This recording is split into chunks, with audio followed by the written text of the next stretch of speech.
mean, only for 3 hours. Now I'm back to go fuck yourself, man. That what I'm trying to say, all right. Listen, if you're gonna let him up, at least let me finish what I gotta say. Even the flight attendant, no, that's okay. What they do with private jets is that they reposition them, so the jet will like land. Same thing. Like, we don't protect our kids, fam. Shoot fast. Like, it's easier to keep stuff to square. We know, right. We know. Like, the reality is, and it's a sad reality. Yes, these little girls is fast, but that don't excuse like the predators. You see what I'm saying? Let them be fast with their kids their own age. You see what I'm saying? It don't excuse the predators, because like the R. Kelly situation, that was just sad. Their parents should be fried. They should be hung out to dry. But don't excuse R. Kelly's actions. Even though the kid's parents co-signed it, don't excuse her. If you were in a jury, would you say she's not guilty? She didn't matter anybody. You know, I'm gonna look at the letter. I'm gonna look at the letter of the lawyer. She shot him in the back. She was talking about this online. Would I want her to go to prison? Would I want to go to prison for 50 years? Nah, I give her 5. But yeah, she guilty. She guilty. Yeah, somebody lost their life, man. That's not. I mean, like, you can feel a certain way, but like, she didn't shoot him under the bed. Like, if she had shot him under the bed, like predator in my house, I feel threatened. I said they turned 2 years old and then they become a couple, right? They still live the same. Yeah, then there's still a little baby. But some people say if you're past like the 1 year mark, like between like 65, that's considered still a toddler. But by the daycare.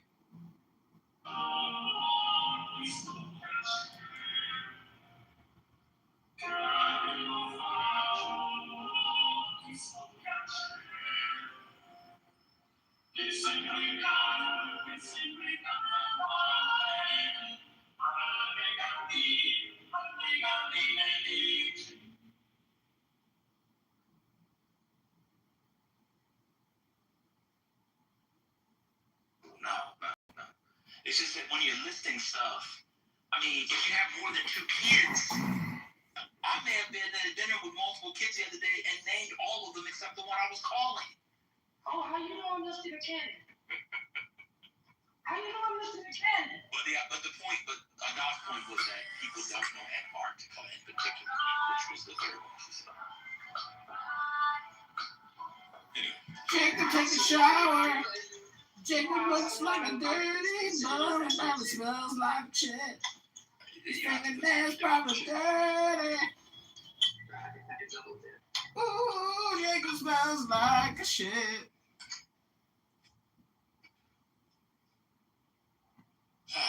Anyway, my segment's over. You guys got it. Like in a poetic context or in a spiritual context, it says to leave her momentarily. Well, you said don't put too much chip on the dip. Or take off. But have you ever put too much dip on the chip?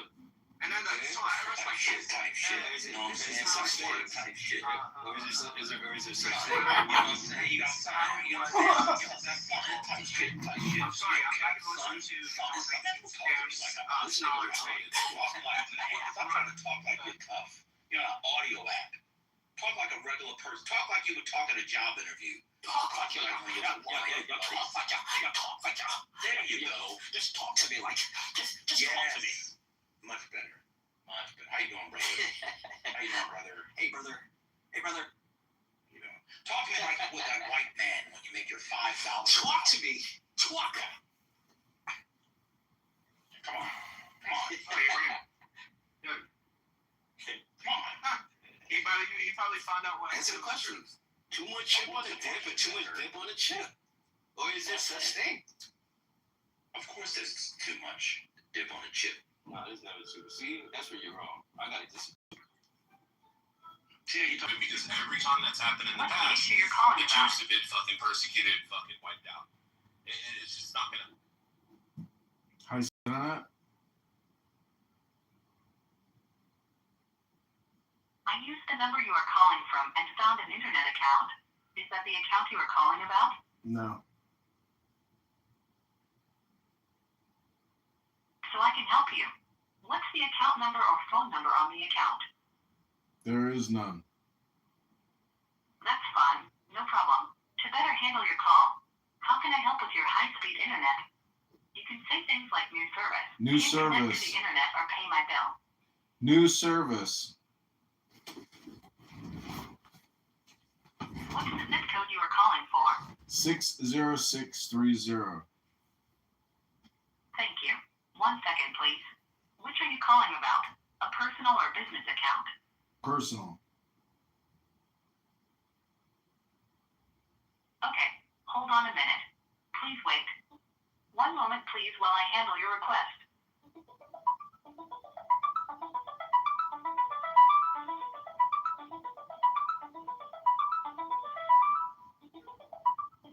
To help me verify access to your account, please state or enter your 4-digit account passcode.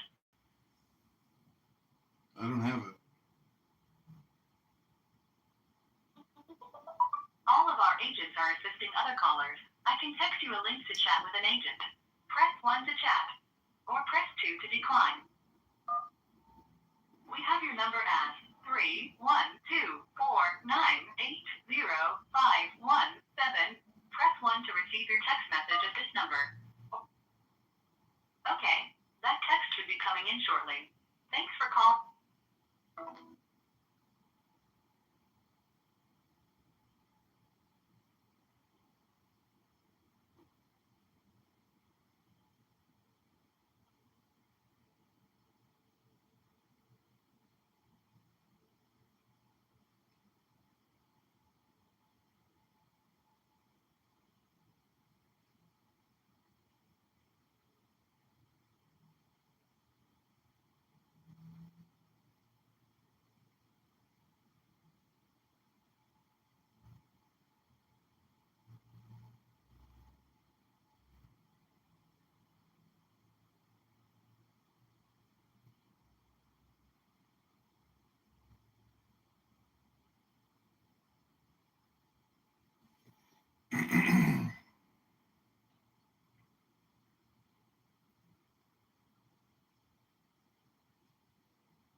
Excellent. I just Hamas attacked Israel on October 7. Israel fought back. Israel won. The Matrix. I said, I think it's like if the bus exits us, can we I think that you always the Matrix. Rich, you're in the Matrix, or so. The only issue I have with the two-stage shit is legitimizing Gaza. Problem to let somebody else know what the fuck. If Hamas is still in power, voice. okay, you're in the Matrix. Rich, it is you. It is you Yeah, you're that in the are in Matrix. the Matrix. Are you in fucking love with your voice or what? Let somebody else fucking talk. You are in the Matrix. Go ahead, Shuki. Yeah, but you are too. No, I'm Rich, we not. can't hear you. Rich, we can't. No, I thought it was Shuki, sorry. No, can you hear me now, Rolf, or no? yeah, I can hear you. So I think the only my sentence or no? oh my god, you went in the Matrix and I went in the No, Matrix. no. Let's check it. Let's do Yeah, this. gotcha. Let's do this. Check it, finish your sentence, then Rich, you can continue after. Okay, sorry. The thing of it is, on October 7, a war stopped. A war that not Israel stopped, the Palestinians stopped. Israel retaliate, respond, call it however the fuck you want. She won. The land belongs now to Israel, meaning the so-called Palestinians, what you pronounce, are lost. The land also. And if you don't remember that, then let me remind you. Between 1948 to 1967, the Gaza was belonged to Egypt. In 1967, the Six-Day War, Israel won. Israel took over the Gaza. Between 1948 to 1967, Egypt did not declare Gaza as a Palestinian state. Egypt did not declare Gaza as a Palestinian land. It was Egyptian land. Then tell me why anybody on this earth supposed to declare that now it's a Palestinian state or Palestinian land, for that matter. Well, yeah, thank you. You just summarized the history of Israel from about 1917 onwards in a very lucid way. That is that mentality that took hold of the original Zionists. Many of them just wanted a peaceful land for the Jewish people to be not persecuted anymore. They just wanted to be left alone, live in a place. They had a few candidates, but the most obvious one was the land of Jerusalem, right? Where they had connection, the roots. The diaspora wanted to return to the Holy Land as they perceived it. So it made natural sense. And the Balfour Declaration, which the British wrote, was basically saying we are proposing a land for Jewish people to settle there, and they should not impede and harm the rights of the indigenous people, right? That was the plan. It was a very nice plan, and there were Europeans and liberals and religious and atheists all agreed on this plan, which seems like a fair plan. But historically, though, over time, because of the various conflicts, the more aggressive nationalistic types forward between then and now, if you just look at the progress since the agreed split occurred in 1948, where they agreed to do a sort of a 50-50 split, from there onwards, Israel has been taking more and more land through conflicts. It's been saying, we have a war here, we beat the enemy, therefore we take more land. And you just perfectly summarized that with Gaza. It was Egyptian, but because they had a conflict, Israel took it and said, oh, now it's de facto, we won, so we get to claim it, which is what we're doing in Lebanon now. They create a security zone, they advance into Lebanon. Yeah, I know a lot of push-ups. Triceps.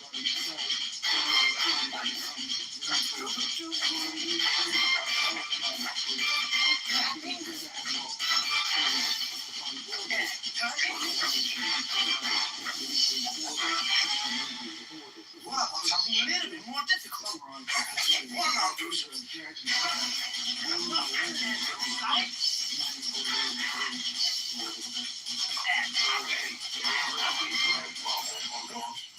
I wonder if it can jump and clap behind my back. I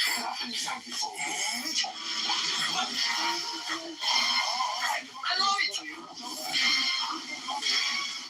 Shuki, in his defense, we agreed to have like a mutual conversation, like not like dying, like you being quiet, I be quiet.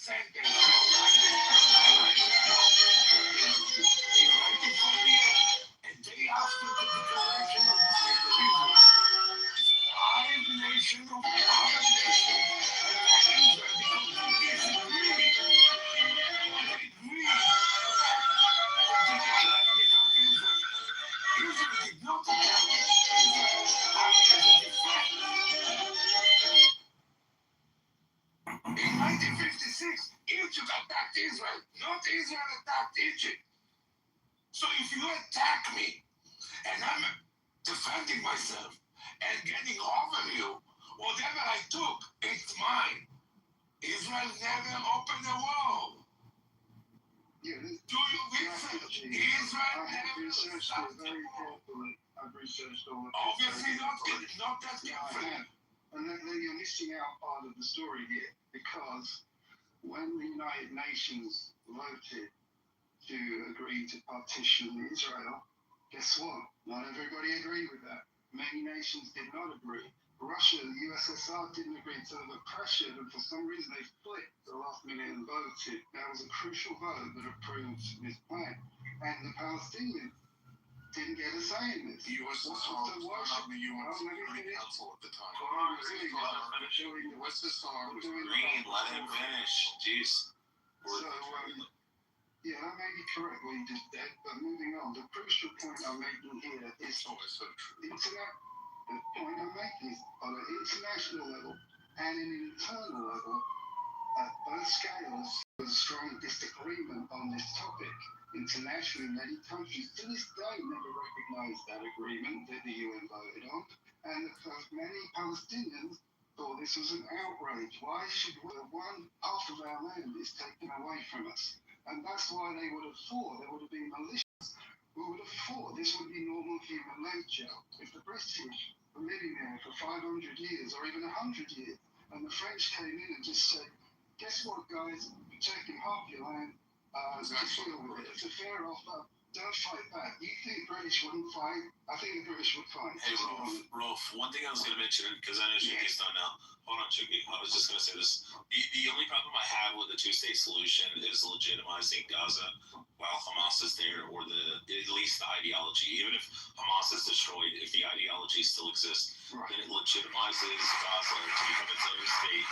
If it becomes its own sovereign state, then it has more legitimacy to then have foreign nations fund them and supply them with munitions and weapons and stuff. And my thing is, I think the only two solutions is one's like a fanciful utopian. Jesus comes back and creates, or the Messiah or whatever comes back and creates like a utopian society, and everybody just gets along, and God wipes out all the bad people, and we all just get along. I don't think that's going to happen anytime soon. Hopefully it does. Cross fingers. The second option is that either the Palestinians in Gaza relocate because they can't be civilized and they can't fucking just live next to the Israelis, similarly how most of the people in the West Bank, for the most part, do. I mean, they drive around in nice new cars and they live pretty decent lives and shit. I'm not saying it's like living in New York and shit, but I look at videos of people driving in the West Bank and I'm like, holy fuck. I'm like, look at all the Palestinians driving nicer cars than I drive, and nicest cars they drive in Manhattan. I don't think that's a realistic solution to remove them. I think the only actual solution is to decimate the fuck out of Hamas, do the same thing that they did in Japan and Germany, which is after the war is completed, to have some type of military presence there and keep them civilized until their culture evolves to the point where everybody just gets along, where they have close relations, similar to like Japan. The Japanese were willing to fucking throw their babies off cliffs. The Germans were willing to storm the beaches and kill every fucking invader coming in, and were wanting to slaughter everybody that they disagreed with. And eventually we won the war, and we installed our military there and our fucking force, and we forced them to, civilize. Similarly, like I said, in Germany, if you look at like Korea, if you look at, they didn't allow for the communists of the North and Korea to stay there in Seoul and Busan and stuff. They either threw their asses in fucking prison and they let the rest of the people evolve. The same thing.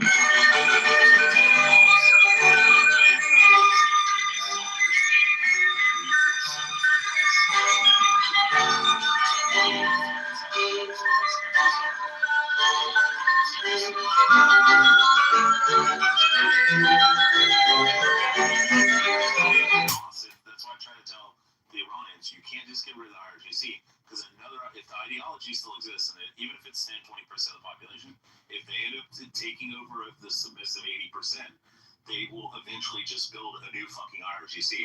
And the same thing's going to end up happening with Trump and Iran, hopefully, is that somebody in the brass is going to do just like they did in Venezuela when they removed Maduro. The vice president steps up and says, fuck you, America. you stole our president, we're going to engage with war with you, and we're not going to play ball. And eventually they told her, hey, we're going to come and capture you with Delta Force. We're going to bring you to New York City and put you in a fucking cage for the rest of your life. And then she turned around and went, okay. And the same thing's happening in Cuba with Raul Castro. Raul's still running the country, even though I can't remember the other guy's name that's actually the president. But Raul sits down in a little compound and instructs them what to do. And now Raul's coming around and saying, hey, we're going to stop all this fuckery. We're going to, let's talk. Let's let foreign investment come in because we're sick and tired of all the rolling brownouts and blackouts. And there's no oil and gas, and our country is literally going to starve to death. And you're going to have to do the same thing with Iran, Cuba, and you're going to have to do the same thing with Hamas, is you have to destroy that fucking military or the ideology, and the way you do that is to plant your fucking foot there for the next fucking 50 years. Just like you did with Germany. And I think that's the only realistic solution. And unfortunately, there is going to be a lot of women and children who are going to die. Like I said with Iran, somebody's going to step up from the top brass that's still there, and they're going to say, hey, I want to become the new Ayatollah. You're still going to have the IRGC, you're still going to have that authoritarian fucking group in power, but you're going to have somebody like Saddam who functioned as a fucking, puppet for the United States all that time until he started gassing the Kurds, and he switched over from the Euros petrodollar to the euro in 98, and when Saddam got out of line, we fucking took him out. And I mean, unfortunately, that's what's going to happen. You're going to have the same thing in Iran. Somebody's going to have to step up, become the new Ayatollah, become a multi-billionaire. It's totally fine with me. He can become the new Shah if he wants. We don't care. As long as he's willing to not fucking launch rockets around the world and start terrorist proxy groups trying to kill everybody. And I think that's what's going to happen in fucking Gaza eventually, is they're going to decimate all the people that agree with Hamas.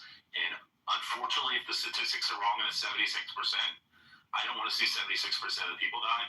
I would rather some new government step up and say, hey, we'll run this shit in Israel. You can park a couple fucking military stations here in Gaza, and we'll play ball for the next 50 years until everybody gets over their shit. And we can all fucking get along. And assimilate, right? And work together. Yeah, I mean, you would have never thought that Saudi Arabia would be like in Qatar and Emirates. Never. And that's what we need. We need everybody to advance civilly. Packing, are you going to let me respond? Okay, great points out. Just to be clear, one of the last things you appeared to have said was you're going to be fine if 76% of Gazan civilians are killed. Oh no, I said I hope not. I said but from the studies that have been conducted on the ideological outview of the people in Gaza, 76% of them support Hamas. That's the biggest problem that we have. Okay, so just to be clear, you're not sure what to do about people who have an ideology, right? You don't want to be... Oh, no, I have a solution, which is, like I said, to park a couple military bases there in fucking Gaza and rule them with an authoritarian fucking hand for the next 50 years like we did in Japan and Germany. Same thing we did in Germany and Japan. By Israel with a wall around them, completely monitored and policed by Israel, constantly 24 hours, all of their... No, I'm talking about IDF soldiers. No, Rolf, you're misunderstanding what I'm saying. I'm actually going more extreme. Rolf, I'm actually going, real quick, I'm going more extreme than what you're actually characterizing me. Yes, I want IDF soldiers like we do in fucking Germany for the first fucking 20, 30 years. Where we had military bases all over the place. We did not have US troops patrolling the streets in Germany. I was there. You had US bases. You were there in the 40s and 50s? Right. No, I was in 30 years after the war, which brings us to the 70s. Yeah. I was in Germany. There was no oppression. There was no policing. The US bases, and it was divided up into UK and US zones. I visited the US zone many times, and they were very integrated in the community. Yes, I had lots of friends, I had lots of family members that were in Germany during the 60s and 70s, family members, like great uncles and stuff. I had great uncles that were there in the 60s and 70s, and they ran military outposts, and they ran border checkpoints. I never saw a single one armed anywhere. They were just hanging out. They all had rifles. They all had rifles in the outposts and stuff like that. Yeah, they did. In their outposts were not on the street. Yeah, I know. I'm saying that it has to be more. Rolf, I'm trying to explain to you. It has to be more extreme. Hold on, Shuki. I agree. It has to be because Germans They're are Muslim trying terrorists. to murder American soldiers on the street, as opposed to Palestinians that trying to murder Israeli soldiers on the street. Okay, That's what I'm trying to get at, because the ideology is so much more strong. No, they are not It's the Muslims. They are European, and they are not Stop you with the right.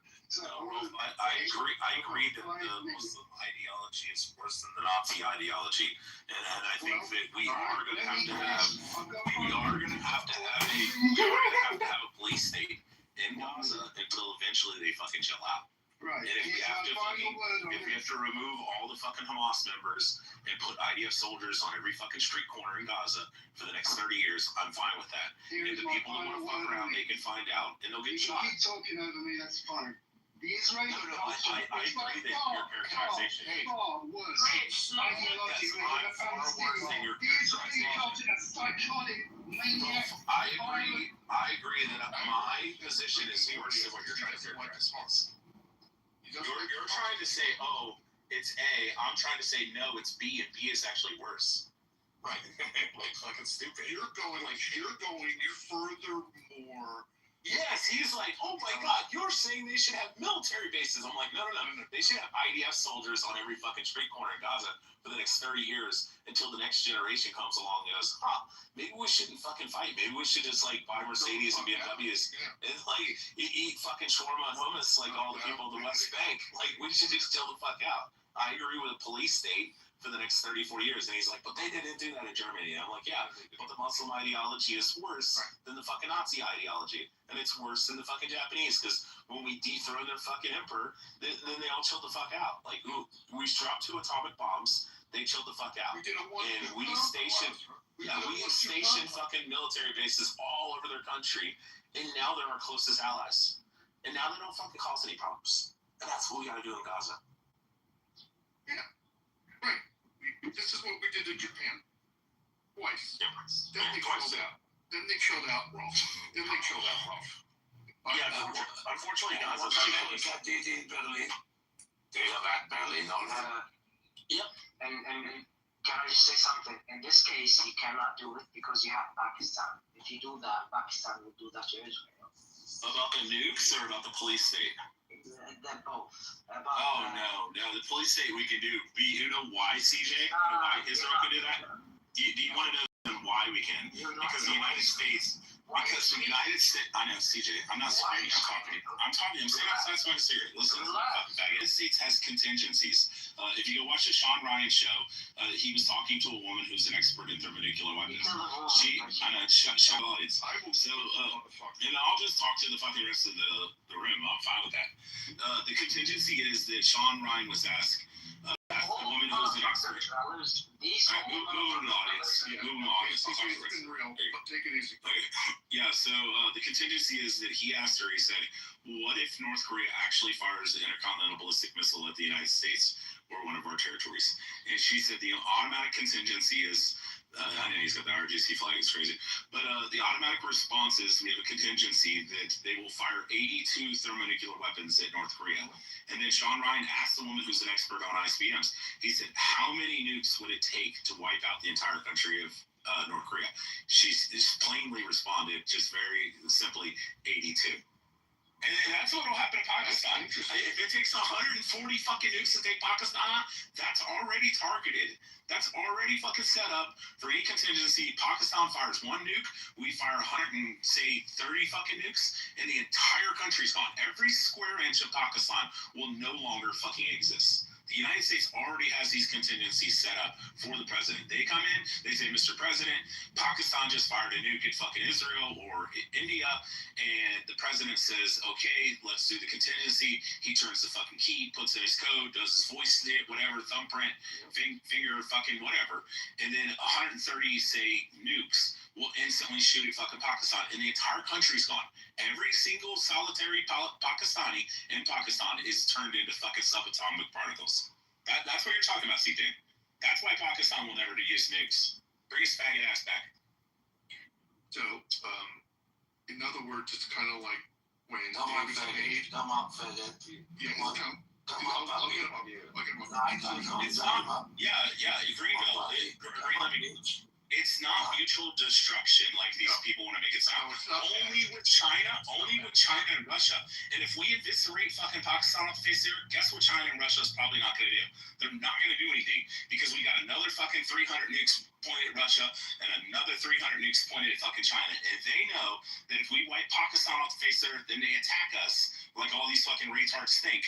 We're going to wipe them off the face of the earth too. And then they're going to wipe us off the face of the earth. What do you think? And we should. We showed with our fucking Israel has. we showed with our fucking shoulder-fired fucking surface-to-air missile systems. We've already shot down their hypersonic missiles, the Russians in fucking Ukraine. We gave them our shoulder-fired fucking rocket systems and shot down like 6 of their fucking hypersonic missiles. So you don't think fucking Russia's a paper tiger? You're fucking crazy. The other question I have It's like Iran. I'm sorry. It's like Iran and what Iran did. Iran also was playing like she's a tiger.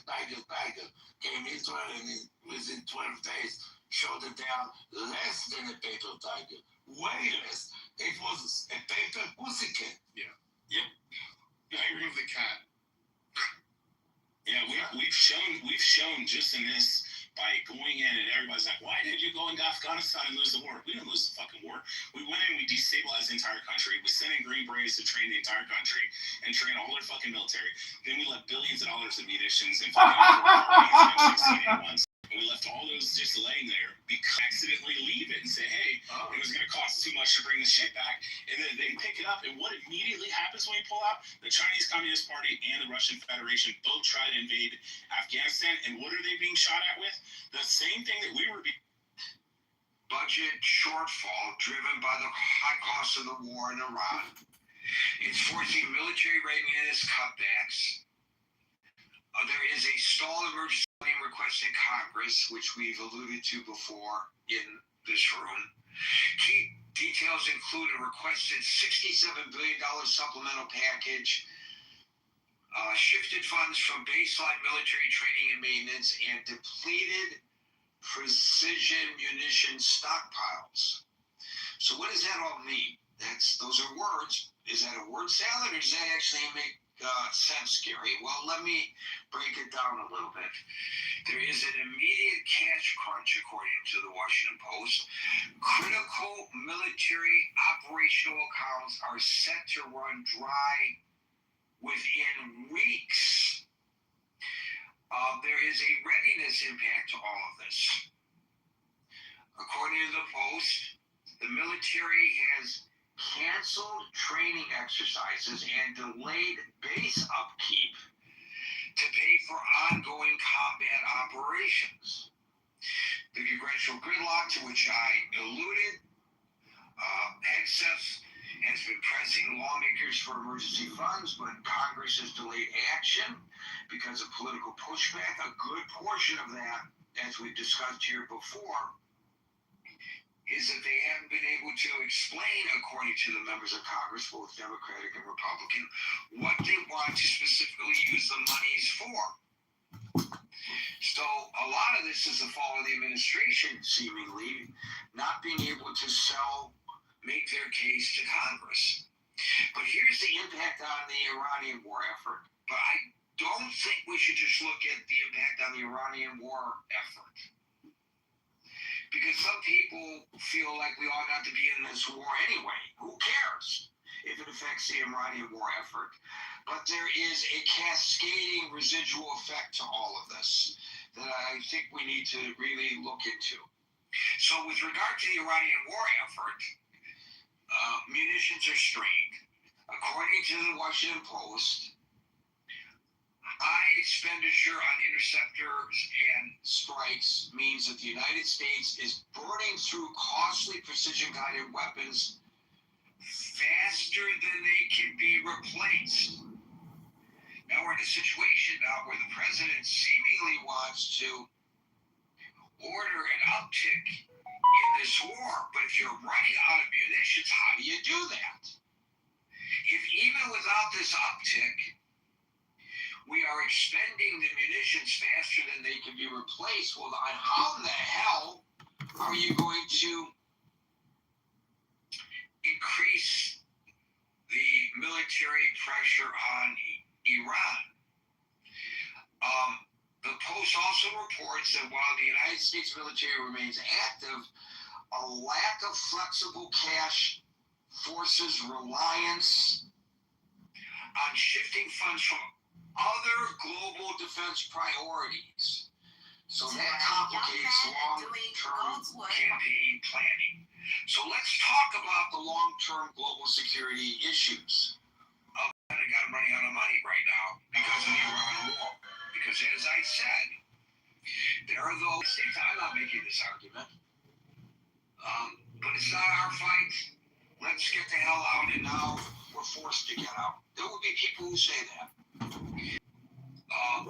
We already, as Anson pointed out yesterday, even before this war, and now this is an accelerated problem or a magnified problem. We've already deferred maintenance. Anson is probably chomping at the bit right now to give us details about that vis-a-vis the Navy, over which he's an expert. Deferred maintenance. How many gray holes are dry docked right now or sitting in port, and for how long? Are we ready? Should there be an actual threat to our nation? Anyway, deferred maintenance. There's reduced training. I don't think you have to be a military expert to recognize that creates vulnerabilities in other global regions if forces are unprepared. Think Asia. Think Taiwan. Think North Korea. Think China. I mean, really? Is that where we put ourselves right now? This vulnerability? The depleted stockpiles, the low supplies of advanced munitions, obviously, and you don't have to be a military expert like Anson to know that weakens our overall deterrence capabilities against other major adversaries. And some of you alluded to this yesterday as well, talking about how Russia and China and North Korea and perhaps others are looking at this saying, gee, the United States is forcing itself into becoming some kind of a paper tiger. Now, I don't know whether that is actually true, but certainly based on the reporting of the Washington Post today, the article says, the title of the article is "The Pentagon Sinking Billions into Iran War is Quickly Running Out of Money." Their lead is the Pentagon faces an urgent budget shortfall caused largely by the war in Iran, with some critical lines of funding sent to run out within weeks. That's the top to their story. And there is a cascading effect beyond the military, right? And again, I'm not an economic expert, but I don't think you need to be one to recognize that massive wartime spending adds pressure to national debt limits. It affects domestic budgets, and perhaps most importantly, I feel, this is Gary's analysis, there's a potential restricting of future defense agility. Not good is how I would rate this. NG, not good. So the question is, presuming the Washington Post is correct, the Pentagon is running out of cash. But I ask the question, is the Pentagon running out of cash? And of course, implied here is, what the hell does that mean and what do we do about it?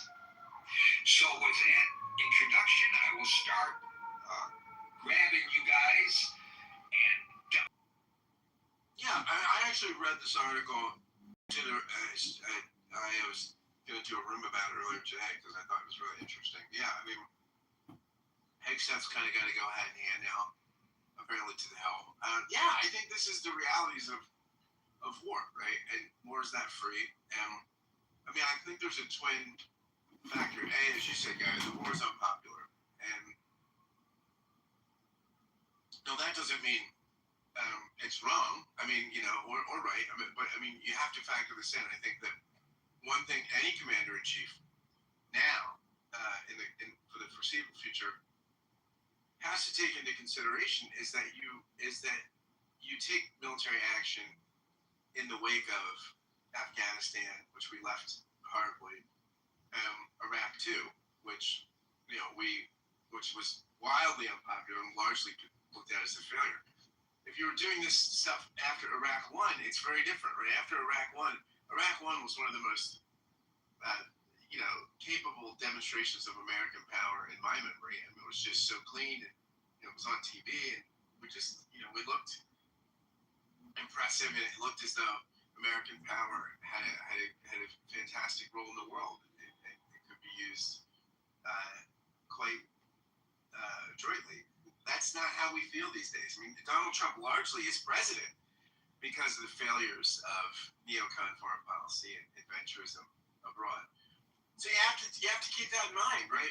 And the Congress has the purse strings, right? And so you've got to keep that in mind when you're asking for money. And yeah, I mean, you got to procure funds for a war that a lot of people don't want to support, right? I mean, congressmen remember what happened to people like Hillary Clinton, who was torpedoed in 2 presidential runs for, well, at least 2008 for sure. It was extremely costly for her casting the vote in approval of Iraq II. I mean, Obama, fortunately, was on record as the state senator in some anti-war speech that really helped his candidacy. I mean, made his candidacy in many ways. So, yeah, I think it's tough. It's tough to make a case for an unpopular war and increasing funding in an unpopular war, especially when the deficit is so massive. I mean, and it continues to grow. All these things add up to, I think, a Herculean task for the Secretary of War. So you spoke about how this is really very interesting, and I don't know whether you intended to go there, but you talked about how Iraq won, how we saw it play out on our television screens in actual real time, and we understood what was going on because Peter Barnett and Bernard Shaw were standing there in Baghdad while the bombs were flowing, shock and awe, explaining to us exactly what was happening. I guess that was the second. Was that the first Iraq War when that happened? I think so, right? It's what put CNN on the map. Now, CNN is not the same news organization it was then. To its detriment, I believe. They used to go and cover stories. Now they sit around, even when I was working at CNN Radio. We covered stories back then. We didn't sit around blah, blah, blah, blahing about the stories. So, we don't have that kind of transparency here. We don't have reporters on platforms overlooking the Strait of Hormuz telling us whether there are ships going by or not, showing us with their cameras whether there are ships going by. So we rely on pronouncements by the administration and counter-pronouncements by the Iranians.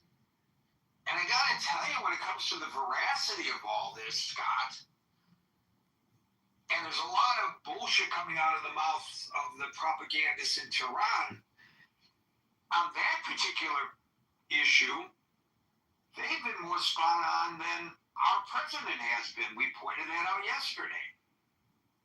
How the White House said, hang on, don't worry about the high fuel costs because they will plummet as soon as we open the Strait of Hormuz. But at the same time, the president is saying the Strait of Hormuz is open.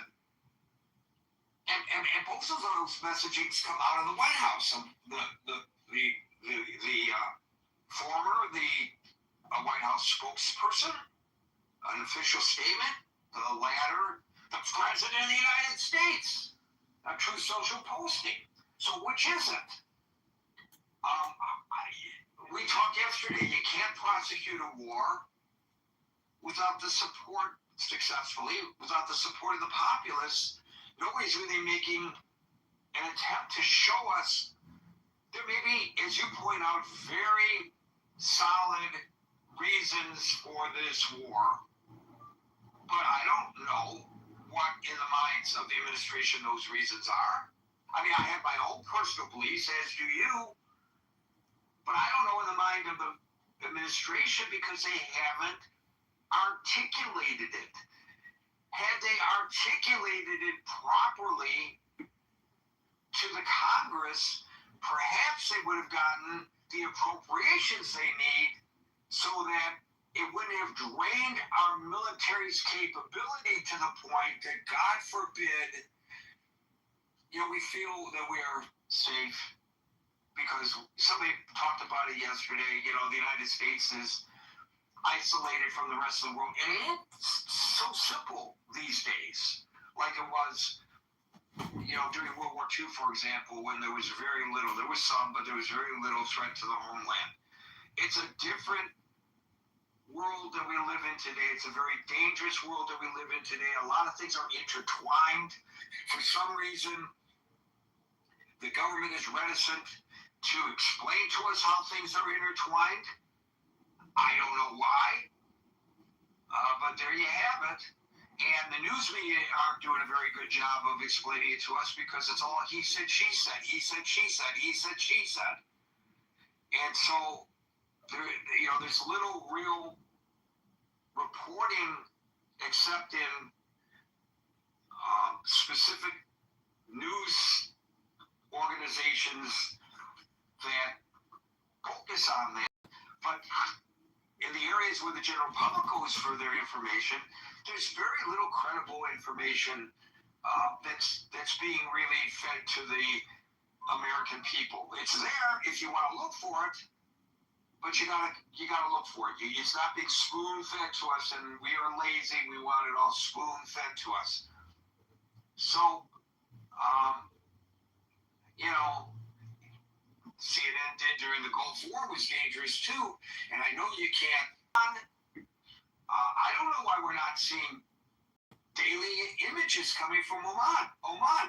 When the war in Ukraine began, we watched on whichever cable channel we preferred.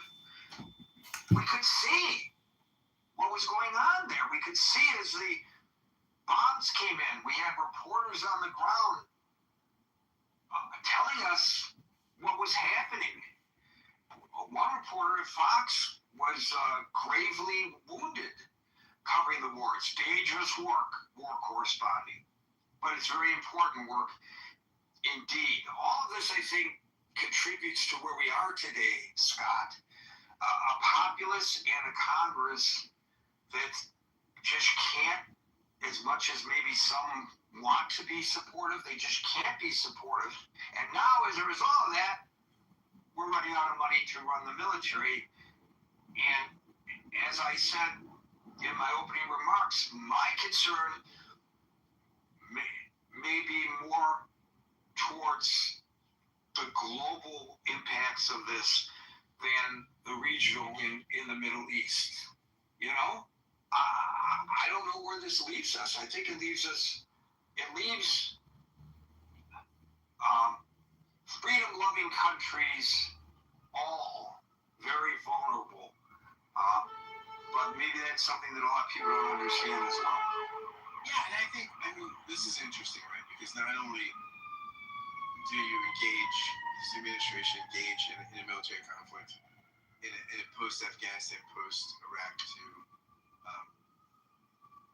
world country, but also it's in an age, I mean, there's a skepticism about international institutions. It's one of the reasons I think Trump got elected. And also, he's damaged the relationships further with those institutions, right? So, I mean, it's tough because we also have to go it alone, right? Which increases the cost of these kinds of endeavors, right? So, yeah, I mean, it's a big matzo ball here. I don't think it was very nice of you to denigrate matzo balls that way. I'm a big supporter of matzo balls. Thank you, Scott. We'll go to Anson, who I'm really interested in hearing from today, especially, and followed by Gabe. Well, first of all, it's been almost 40 years since I was in the Pentagon, which was my last duty station. So I'm not an expert on any of this kind of stuff now. Is the Pentagon running out of cash? I doubt it.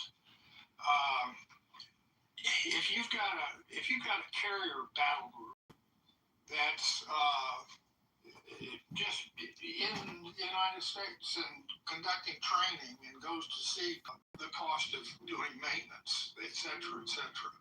So the reason the war is draining money out of the Pentagon very fast is because the operating tempo, which burns a tremendous amount of fuel, other than for the nuclear ships, fuel and aviation gas, and ammunition. Now, we've been drawing down on our precision-guided missiles ever since the beginning of the war in February. And so the depletion, and we're not going to you're not going to keep up with the firing rate of Patriot missiles by replenishing them from the current industrial chain that produces Patriot missiles. You're going to run out.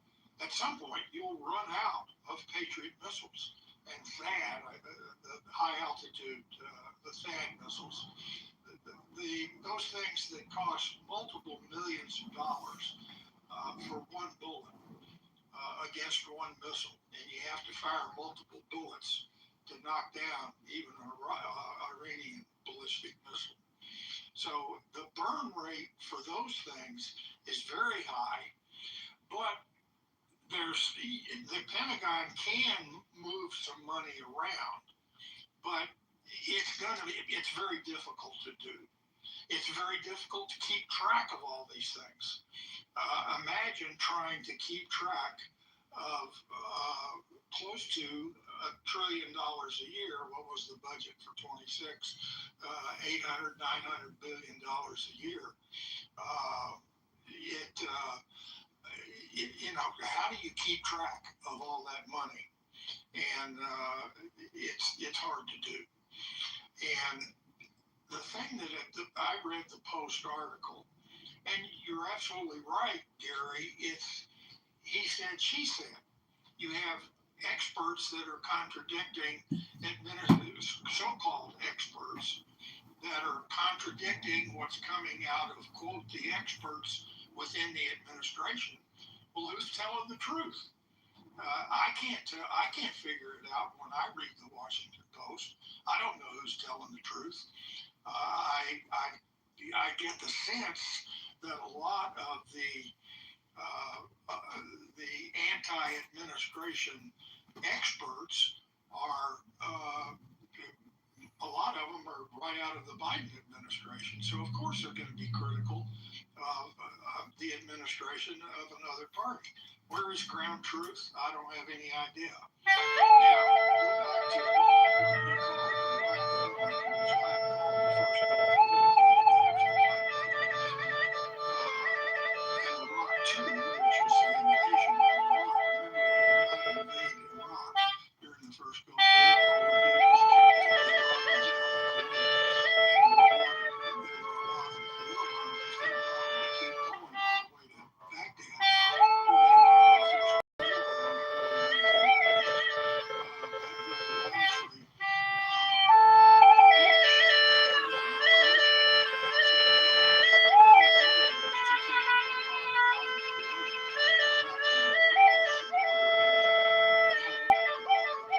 The execution of the war. But we got into mission creep in this war on the first day because nobody really articulated what any convincing degree of confidence can articulate what the goals of this war are. Is it regime change? Is it, is it something to do with nuclear weapons? Is it the freedom of the seas? Is it an amalgamation? How do you determine if the seas are free? And as far as people on the scenes, Gary, to take pictures, the second Gulf War was the first time, I think, that we actually embedded reporters on the front lines. Remember, and they were in Baghdad. We saw pictures of bombs going off in Baghdad. Shock and awe was Iraq too. That was the invasion of Iraq. Shock and awe was not articulated by anybody during Iraq 1. Iraq 1 was the first time we saw pictures after the fact of precision-guided missiles hitting trucks and tanks and small buildings and that kind of thing. That's the first time we ever saw that kind of imagery coming out of war. And today we're seeing it. CENTCOM is publishing those photographs. But what do those photographs mean? I can't tell. I can't figure out how many days have we been since the MOU went south.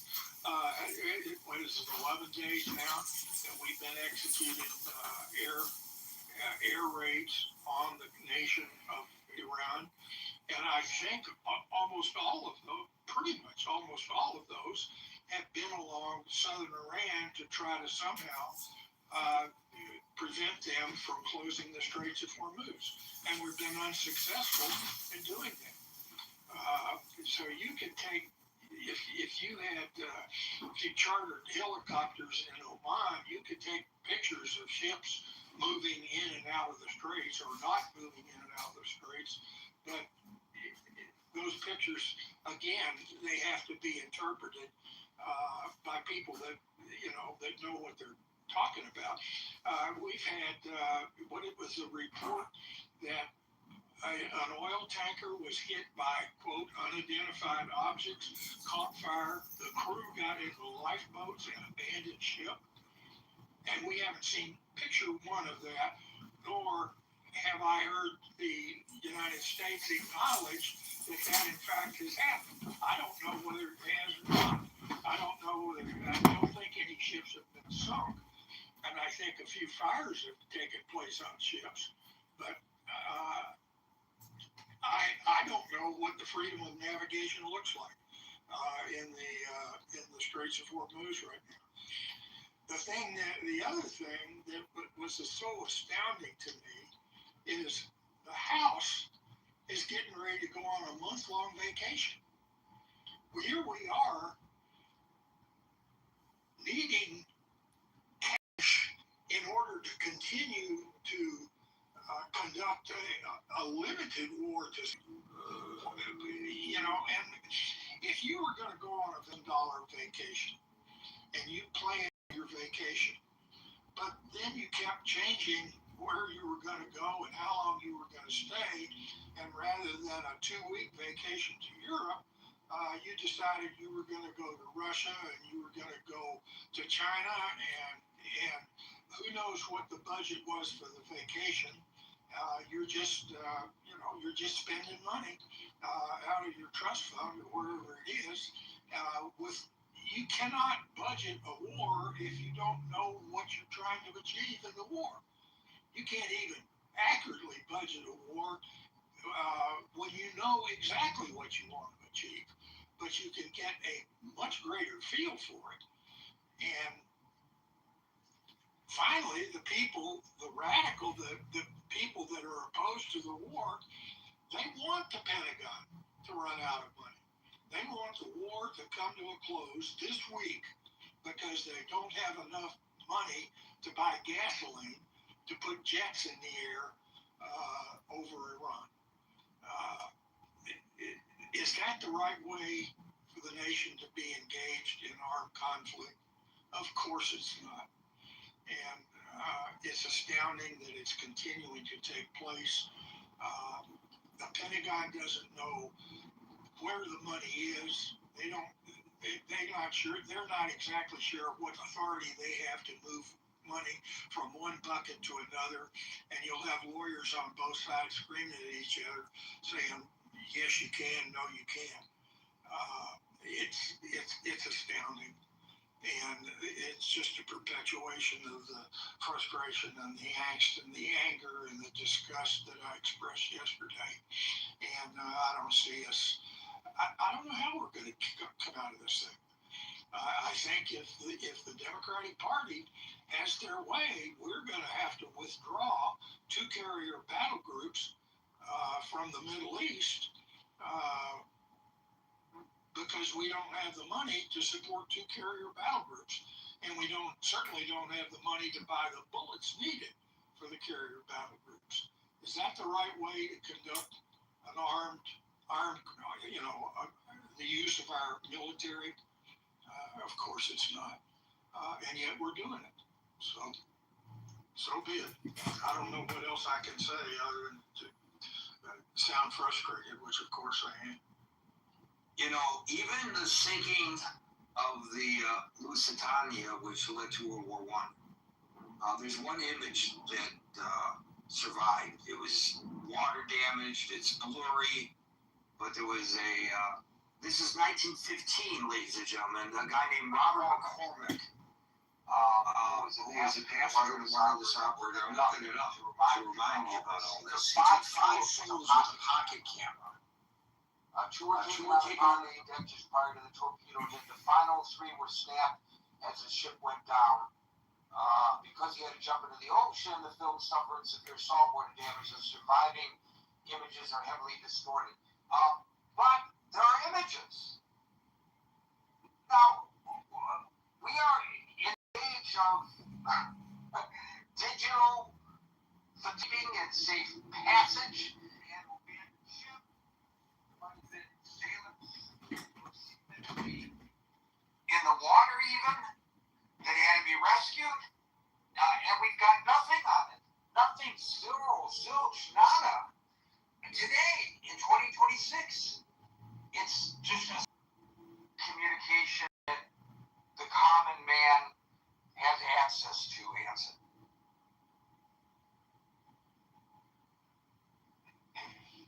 I'm not sure pictures, a picture of a sinking oil tanker would be used, I suspect, not to continue the war. I think it would be used as an excuse to to just get the hell out of there and let somebody else figure out how to enforce freedom of navigation in the Straits of Hormuz. What if we were able to get a picture of an Aegis class cruiser with sailors in lifeboats, and the bridge and the superstructure of that cruiser was engulfed in flames, and we don't know how many died, but you can bet that there would be hundreds that would be dead. Would that cause us to continue to prosecute the war, or would that reinforce? Let's get the hell out of there. Let's pull clear.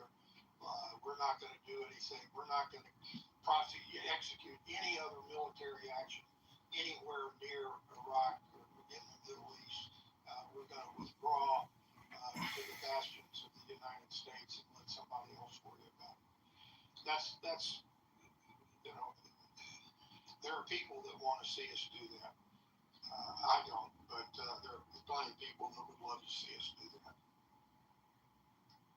But at least we would know what's really going on. It's just, as you said, he said, she said, who do we believe? Does the United States Navy have the ability to fully enforce a naval blockade against Iran? And does the United States Navy have the ability to ensure safe navigation for all ships going through the Straits of Hormuz? I think the answer to that is no. I don't think we have the military capability to be able to do that.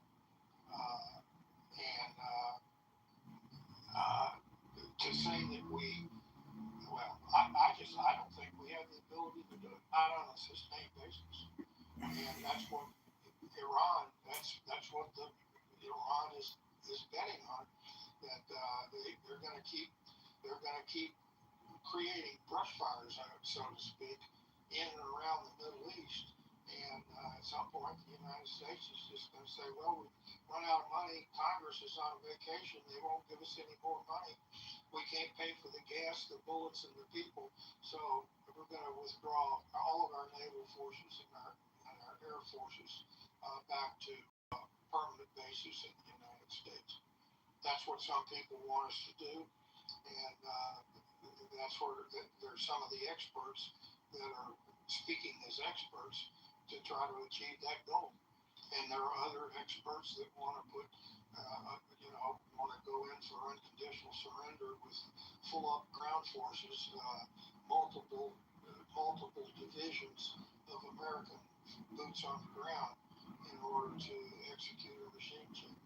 That's as ridiculous as the alternative of let's withdraw to the better we're going to come out in between those two. But it's scary to think about. Thank you, Hanson. We'll move to Agent, followed by Steve. Gary, it's good to be here.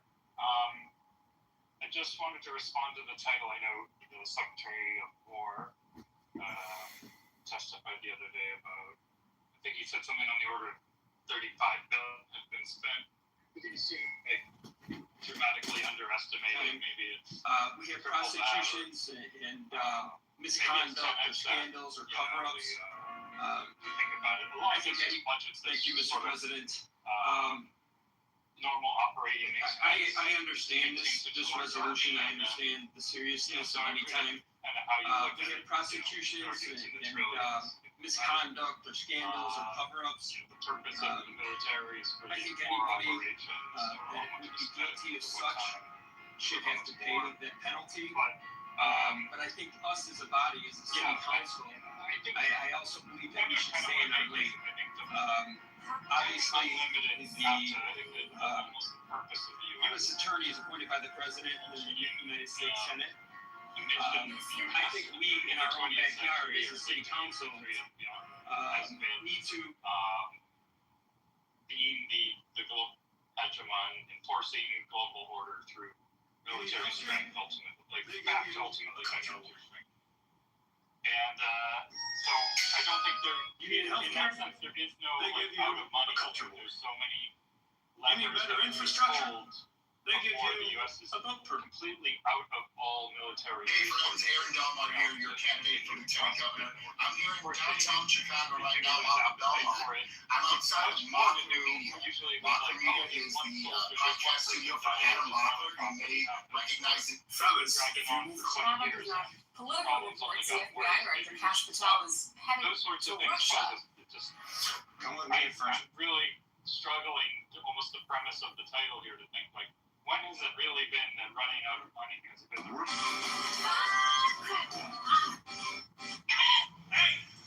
meaningfully shifted its priorities? I think that's the whole thing. Yes.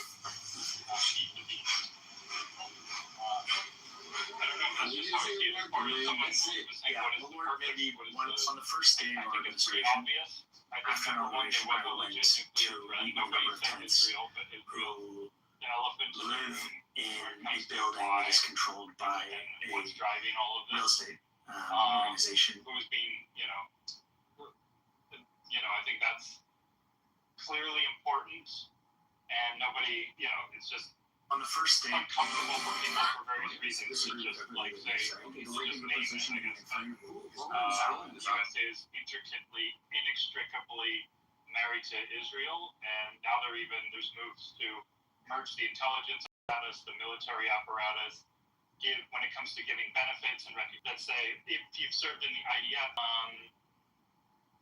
nation in a sense. I think you're now crossing a line. I'll walk it back a little bit. I don't mean to get carried away on that, but the point is, this is important, but the other, so we've accomplished the nuclear objective, which was to maintain some stability in the world on a number of levels. And then the second thing is we've always maintained freedom of navigation. You know, we've been the Navy of the world to maintain this. It's fallen on us. And if we allow things to go to hell, if we allow pirates to or nations to hold other nations hostage, especially allies, especially strategic resource-producing allies, hold everyone hostage or for ransom or whatever it is, credibility falls apart. The whole apparatus starts to disintegrate, and we're not. There's been some political camps. I used to be a fan of Ron Paul. I mean, in some ways I still am, but there's that. I'm not all the way. Certainly his way of thinking, which is like we should just be completely isolationist, let the chips fall where they will in the rest of the world, which would just be war and chaos, and it would be World War III, where everyone fighting amongst each other for to reestablish what the U.S. is providing ultimately, which is that splitting. So the U.S. has to step up. We're the only ones resourced to do so. We've had almost a sort of monopoly on naval enforcement. So if we let it go, then we'll have everything else. After we hang up the phone, and I don't think your the US camera option. I don't think money then is no issue. And so but the problem is, of course, it's very cheap. We're in the drone era. I think they may drive us to that point. It's really up to people running the average. They are apocalyptic and cult in many ways.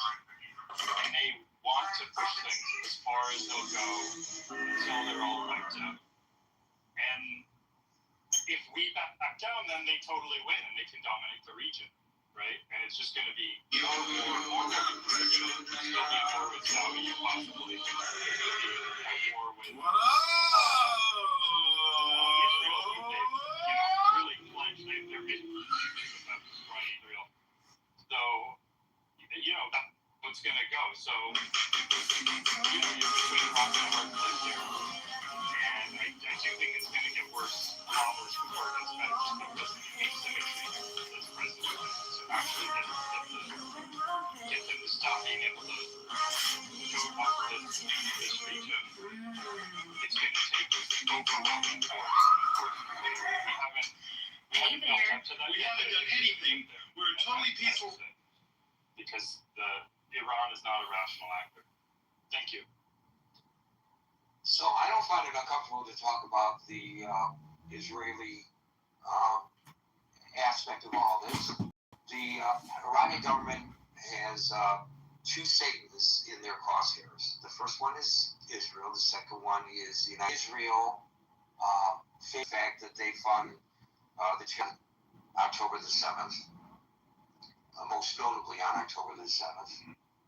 But I think your comments about this, which I interrupted you over something that you said, and you backtracked on it, yes, is indicative of lack of understanding that people have. I think it's time we just drop the Iranian regime presents to the world, and how their ideology is such that they want to take over and force their theology, which is their politics, upon other nations of the world, including the nations of Europe. And anybody who has an understanding of this real threat that Iran presents gets this. It's real easy to reduce this to the headline, Bibi, you didn't say this, but Bibi made Trump do this kind of thing. No, it's far more complex than that.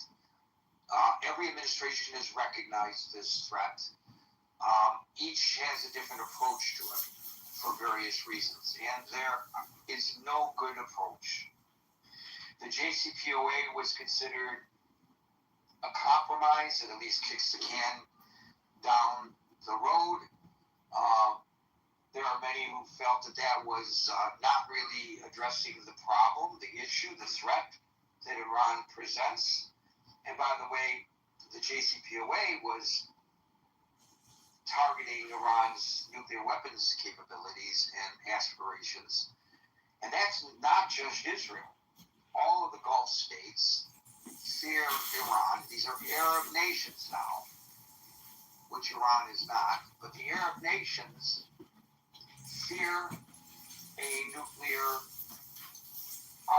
Iran almost as much as does Israel. So it's kind of almost a naive approach to the issue. Now, you mentioned bills in Congress to give American citizens who are IDF veterans benefits. There is one bill, not bills, one. And it was introduced by two members of Congress, both Republicans, one from Pennsylvania and one from Ohio, which aims to amend Title 38 of the United States Code. It would offer educational, would not offer educational GI benefits, but it would extend specific active duty safeguards found that American service veterans enjoy for employment and reemployment rights under the Uniformed Services Employment and Reemployment Act. I'm reading this from the synopsis. You can look it up, HR 8445. Go to congress.gov. You'll read exactly what I'm reading. That are given to. So what? So two guys entered a bill. Big deal. Hurdles. People introduce bills all the time that they know don't stand a snowball's chance in hell. And there's a lot of pushback against the Republicans, and the House is controlled by Republicans, have not moved the bill forward. And so it's not even worth mentioning. I guess you can mention, yes, it is a fact that such a bill has been introduced, but to suggest that, it's a serious attempt to extend and merge the IDF with the U.S. military, no, it's not an attempt to do that in the least. Even on the face of it, it would not merge anything. It would just extend certain benefits to Americans who fight for the IDF. By the way, personally, I would not support such legislation. If you want to go fight for the IDF, you can have dual citizenship and go fight for the IDF, and then whatever benefits you can gain through Israel's system, then you should gain from Israel's system. It has nothing to do with the United States, but it's not anything that stands any chance of passing. And I just want to minimize any impact your statement might have made, that might suggest to some people otherwise. Z followed by Ian, or Ian, or however you want to pronounce it. Ian? Agent. Thank you. Z, you're up. Hey, thanks, Gary. Thanks, everybody who's spoken.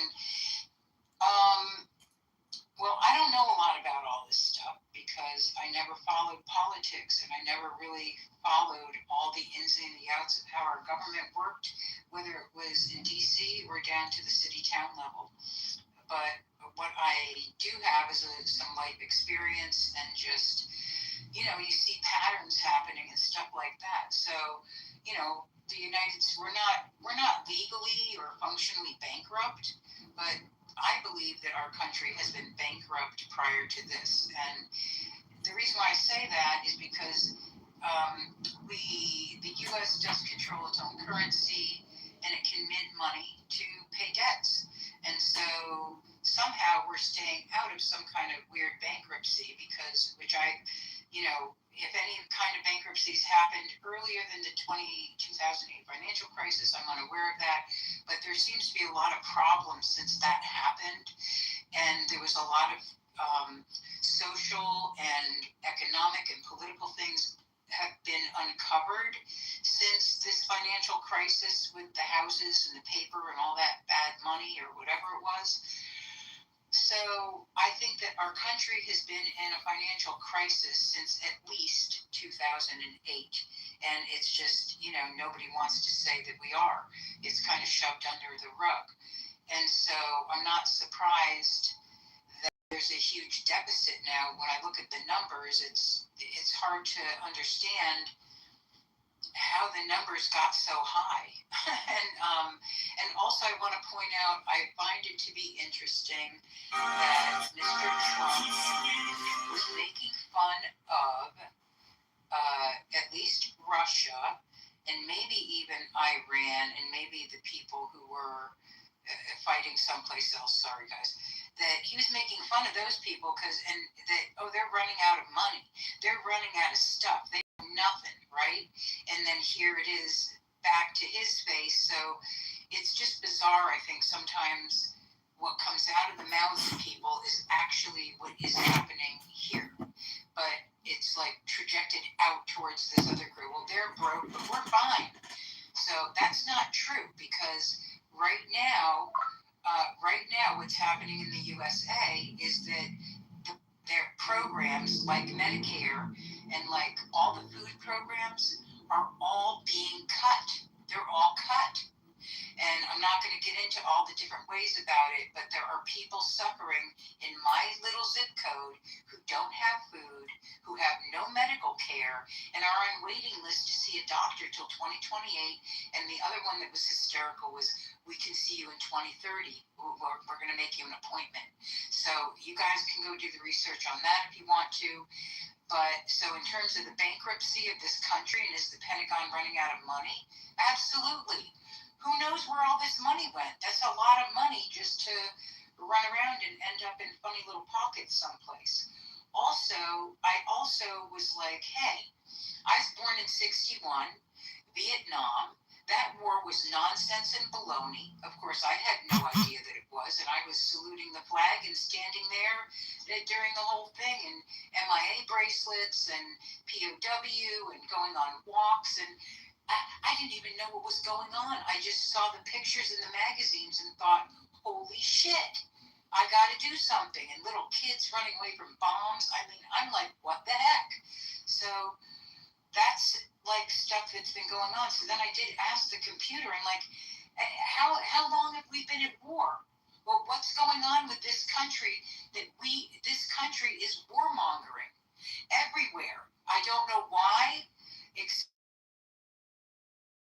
in this country, in the United States, the people in Washington are so paranoid and scared about whatever they've been doing and their dirty things they've been doing all over the place that they're so paranoid and scared they got to go out and bomb everybody else.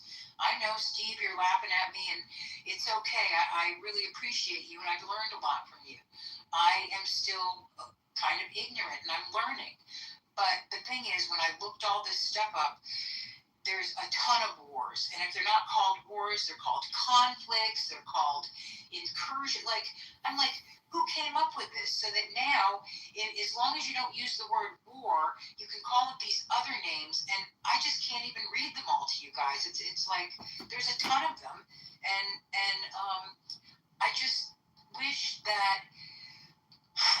what everybody wishes. I just do not believe that we humans should be fighting each other to the point of our own self-destruction, to the point where you've got people who work their asses off their whole life who now can't have food, and you've got kids who are watching and listening to everything the adults are doing. That's in every land. This is what kids do. And it just makes me incredibly sad, very angry that this is, born into a world of war, and it's still going on. But I'm grateful that I live in a country that I can say these things, and that I can disagree with people, and that I can make reports if I have to. Even if I am grateful for anybody who laid their life down for people here, and that's a lot of men and women. And that's the other part, is it kind of makes me want to cry, because it's like disrespecting people who already gave their life, and we continue to loop in this bizarre kind of insane thing while people say they believe in God. This is hard for me, so I just wanted to say that and to say thanks. And I really do love all you guys, even if I disagree with you. I'm learning, and we're going to have disagreements anyhow. So thanks for having me up, and to everybody listening, I love you guys too. And thanks for participating and being here. And I'm done speaking. Thanks. Thank you, Z. Well, straight from the heart for sure. So Medicaid and SNAP, which used to be called food stamps. Food stamps, yeah. Yeah, they experienced unbelievable reductions from the One Big Beautiful Bill Act, and I would think that people who lost some of those benefits would question why that act would be called the One Big Beautiful Bill, because to them it certainly was not. It's the largest legislative cut to health care and food assistance programs in U.S. history. It cut $187 billion with a B from SNAP over a 10-year window. And there are restrictions to who can qualify now. You have to work or attempt to work or something like that. And there are income restrictions and immigrant eligibility bans. And SNAP Ed was a nutrition program, a program to provide nutrition education to low-income communities. In other words, instead of eating chips, this is what you should be eating healthy. Gone. Medicaid, I think you said Medicare, but I know you meant Medicaid. Yes, no, Medicare has been cut. I'm not kidding. I don't know about Medicare, but Medicaid has been cut by $1 trillion. $1 trillion. So, I know that the United States has shouldered a lot of responsibility for maintaining the peace worldwide, and that's extremely costly. But if you look at some of the other nations of the world, you see that from the cradle to the grave, they take care of their people in a manner in which we do not. And if you look at the medical outcomes, there are some countries that you would consider third world. Oh, I would never go there. I hope if I ever travel, I won't get sick. Well, statistically, the outcomes in some of those countries are better than they are in the United States. So we're not, I think there's some things we're not doing correctly. Thank you, Z. We'll go to Ann, followed by Steve. It's Ann like an Ann Rand. 40 trillion. That's 114,000 per U.S. citizen, and for the debt per taxpayer, it's 356,000. Totally, because we've already lost almost 20 Americans fighting Iran and hundreds of you. I know a lot of clickbait titles, but truly, America has papered over our conflicts for well over 100 years, and we don't even win the wars. And if you look at what's happening in Russia with Ukraine, the Ukrainians just launched a massive blitz with hundreds of attack drones, and the cost of those attack drones are insignificant compared to the amount of money that we're pouring into our ineffective weapon systems. We have nuclear weapons. If we want to win this war and half of their country is in military garb, we could detonate nuclear weapons on the largest cities in Iran and devastate them and win the war overnight.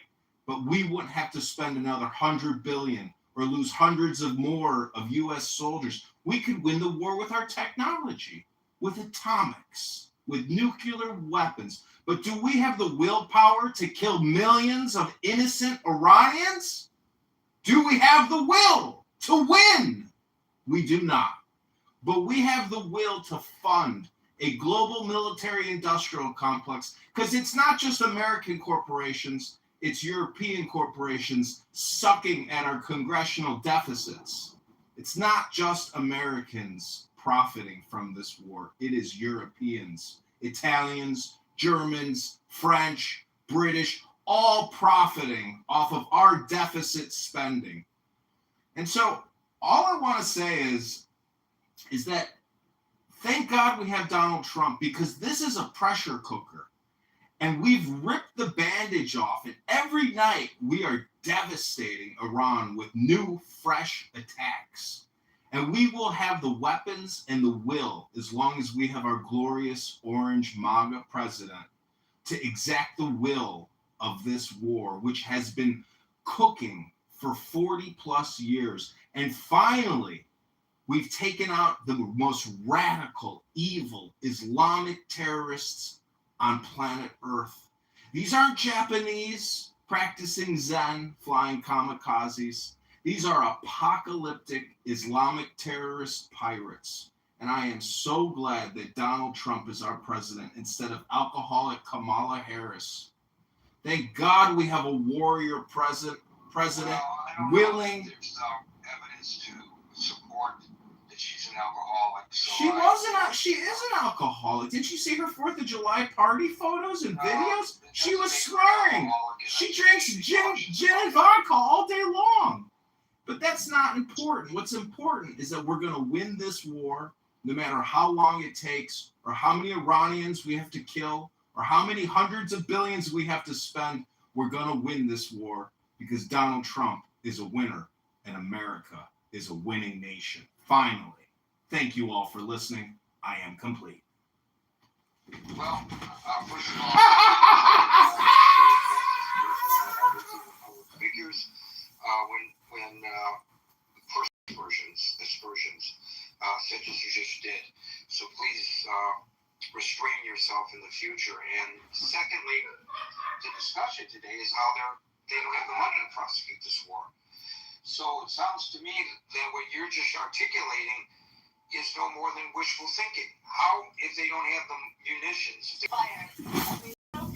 I don't think it's your turn. Did you guys see the interview with Pete But I think you have to wait your turn.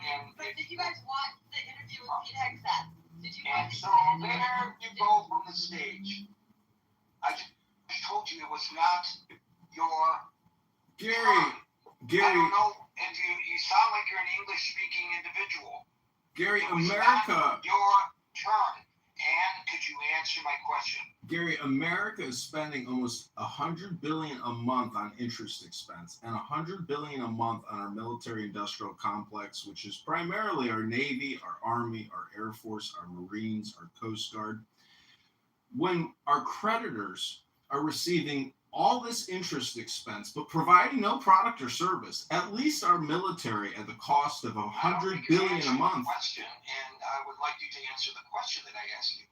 If it's costing us more to expend weaponry now, and I'm saying it's costing us more in terms of materiel because we can't replace it. How do you expect the president is going to affect what you just predicted that he will in the future if he doesn't have the weaponry to do it? Well, see, as I was saying about Russia and the Ukrainians, we might end up buying drone attackers from Ukraine and flooding Iran with low-cost drone attacks. We are at that level where we have to start coming up with creative, financially solvent and reliable solutions. That could be mass drone attacks. I'm just saying that if we wanted to end the war now, we could save a lot of money by detonating thermonuclear warheads in the major cities of Iran. using nuclear weapons in this war. It's insanity. Steve, followed by Tucker. Yeah, Gary. Here's a question I'd like everyone to think about. Let's say that we pull out of it. And let's say we just leave Iran to their own devices. And let's go further and say Iran, since there's no pressure on them, reconstitutes their nuclear program, develops better ballistic missiles, and decides to detonate a few of those across the Middle East. Now, we know just from the limited amount of traffic that's been stalled through the Strait of Hormuz, the economic impact. Now, given that, and given the potential for nuclear strikes on more than one country in the Middle East, what do you suppose the economic impact on the world economy would be? Well, that's an excellent argument, but that's not the discussion at hand. The discussion at hand is specifically the reporting by the Washington Post and previously by others that we're weeks away from running out of money to prosecute this war, depending on what and you know why we are, don't you? You know why we're in this position. Just like in Fallujah. Instead of war is a messy thing possible, practically from the military point of view. We sent Marines in door to door, kicking down doors to try and root out some terrorists that had got some of our contractors. Now, it's the same thing in this. If we'd been smart in Fallujah, what we would have done would ring the city of Fallujah with artillery and with tanks and with aircraft and drop pamphlets in there and told the people of Fallujah, you have 40 hours to come out and be inspected or we're going to level the city. They couldn't have inflicted one casualty on us, and we could have told them, look. Again, that's a great suggestion in hindsight and all that. But what does that have to do with the topic? Well, I'll tell you exactly what it's got to do with. What it has to do with, we face political pressure from the left because they know this is a winning argument for the midterms. We face political pressure not to put boots on the ground. And I've even seen people, we give this proposition, Iran's just kicking our butt. No, the only reason we're in this situation that we're in right now is because we've engaged in a little battle of ping pong with missiles and drones. Instead of using the full force because we have not got the political backing to go in and prosecute this war like it needs to be prosecuted. Are you making the same argument for nuclear weapons? No, I'm not. But you said full force. No, let me finish my thought here because this is important. Who else is a major player in this? Israel. We should have went to Israel and told them we're going to form a joint group of boots on the ground in Karg Island and along the coast, strip Iran of their ability to do anything in the Strait of Hormuz, shut down their oil facilities, and go fully aggressive. As long as we're playing ping pong with them, we're shooting Patriot missiles and all these high-tech missiles while they're flying drones. We're playing their game. But if we would prosecute this because this is a political, not a military thing, and anyone with a brain in their head to think that Iran has the military might to stand up to us is insane.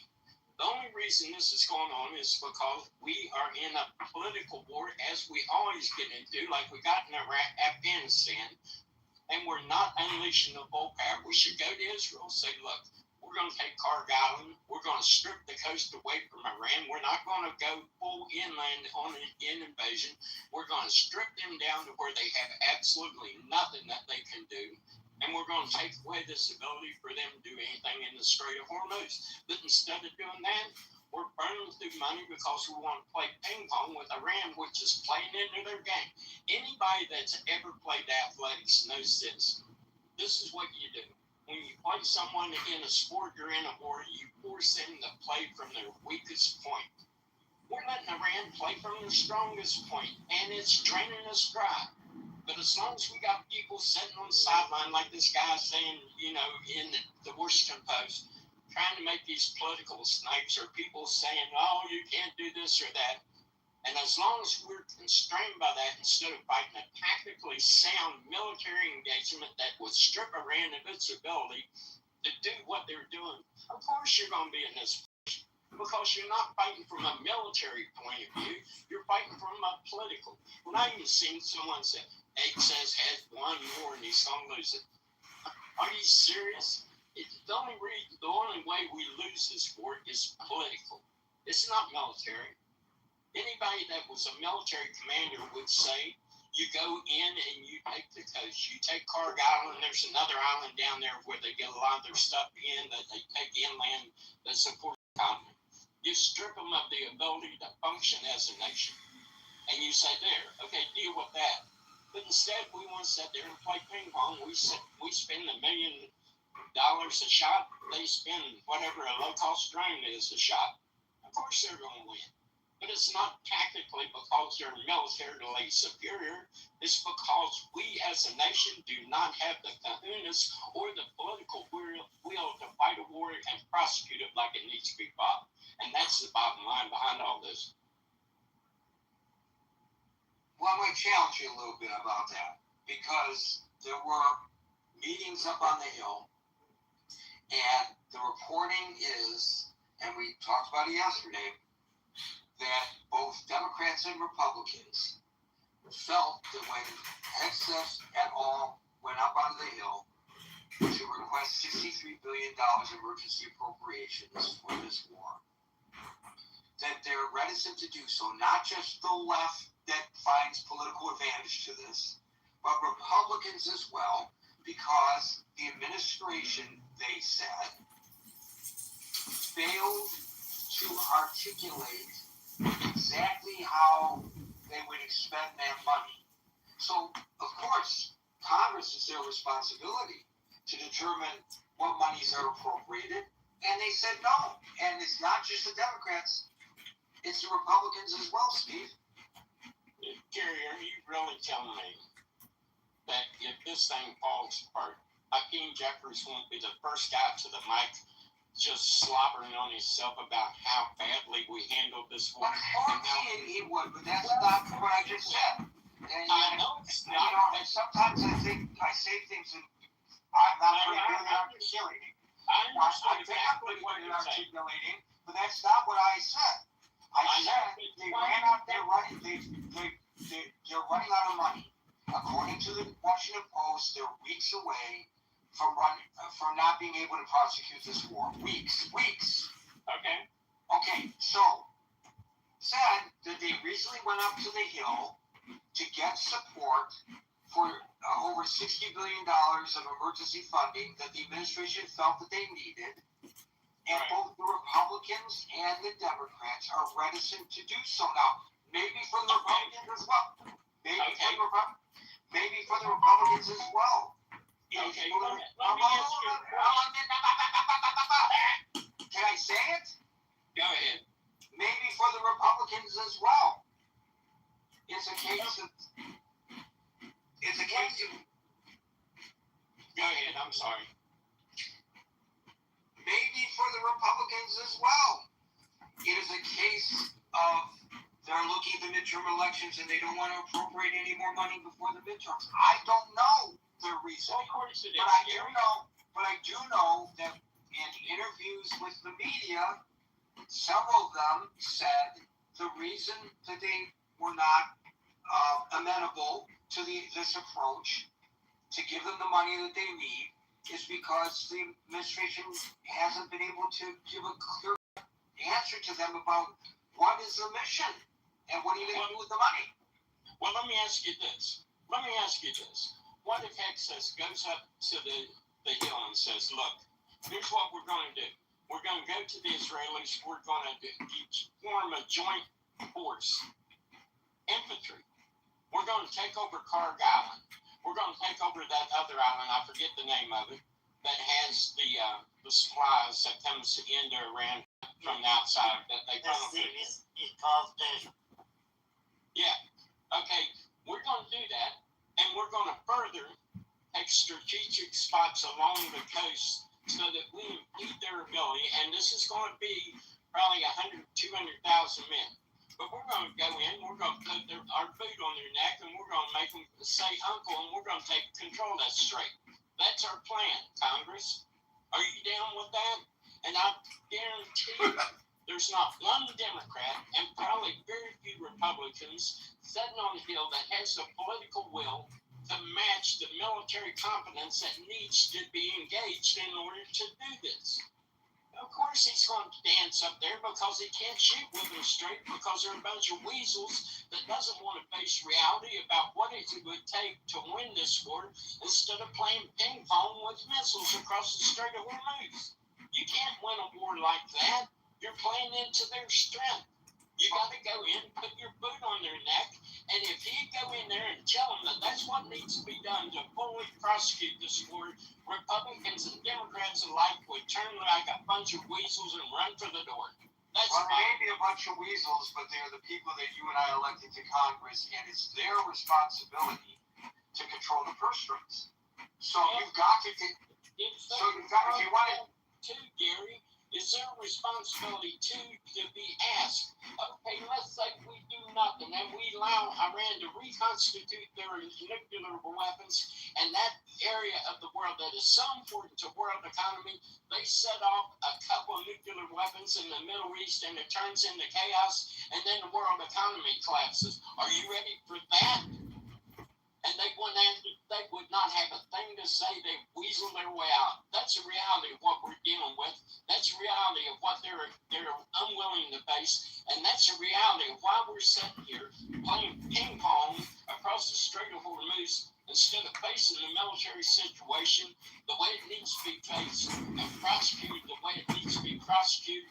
And until we do that, just like in Vietnam, we'll have someone like Jane Fonda in North Vietnam when our bombing campaign was actually taking an effect on him, standing there crying about how bad the United States is.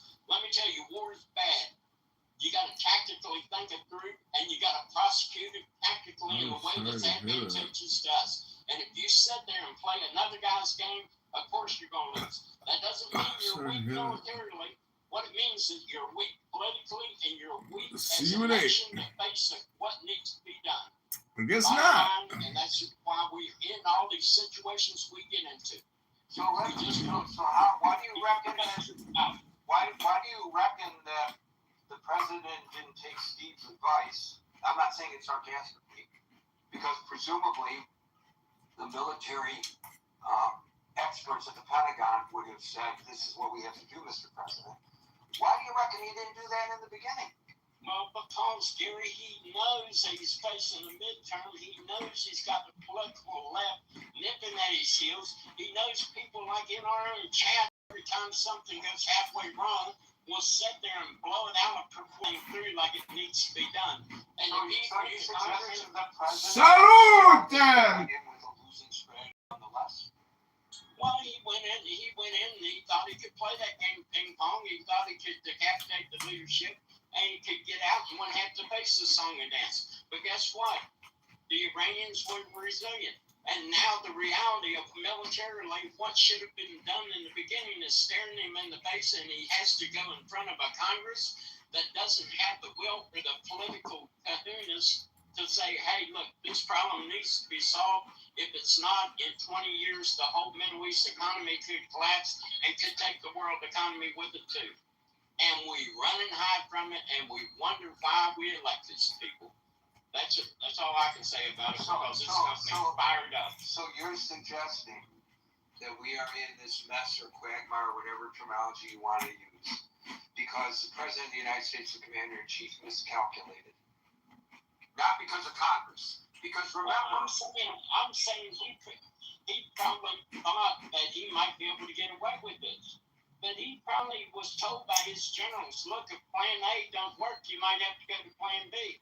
And plan B is not the plan that is palatable to the congressman, and it's not even palatable to the citizens of this country, that if you believe this is a justifiable war, that you can't even absorb $4 a gallon gas. I don't like to pay it, but if I thought that paying $4 a gallon for gas right now would save the Middle East from going into a death spiral and take the world economy with it, and my kids 20 years later wouldn't have to face it, yeah, I'd be willing to pay that $4 now to get them out of the mess that may occur in 20 years.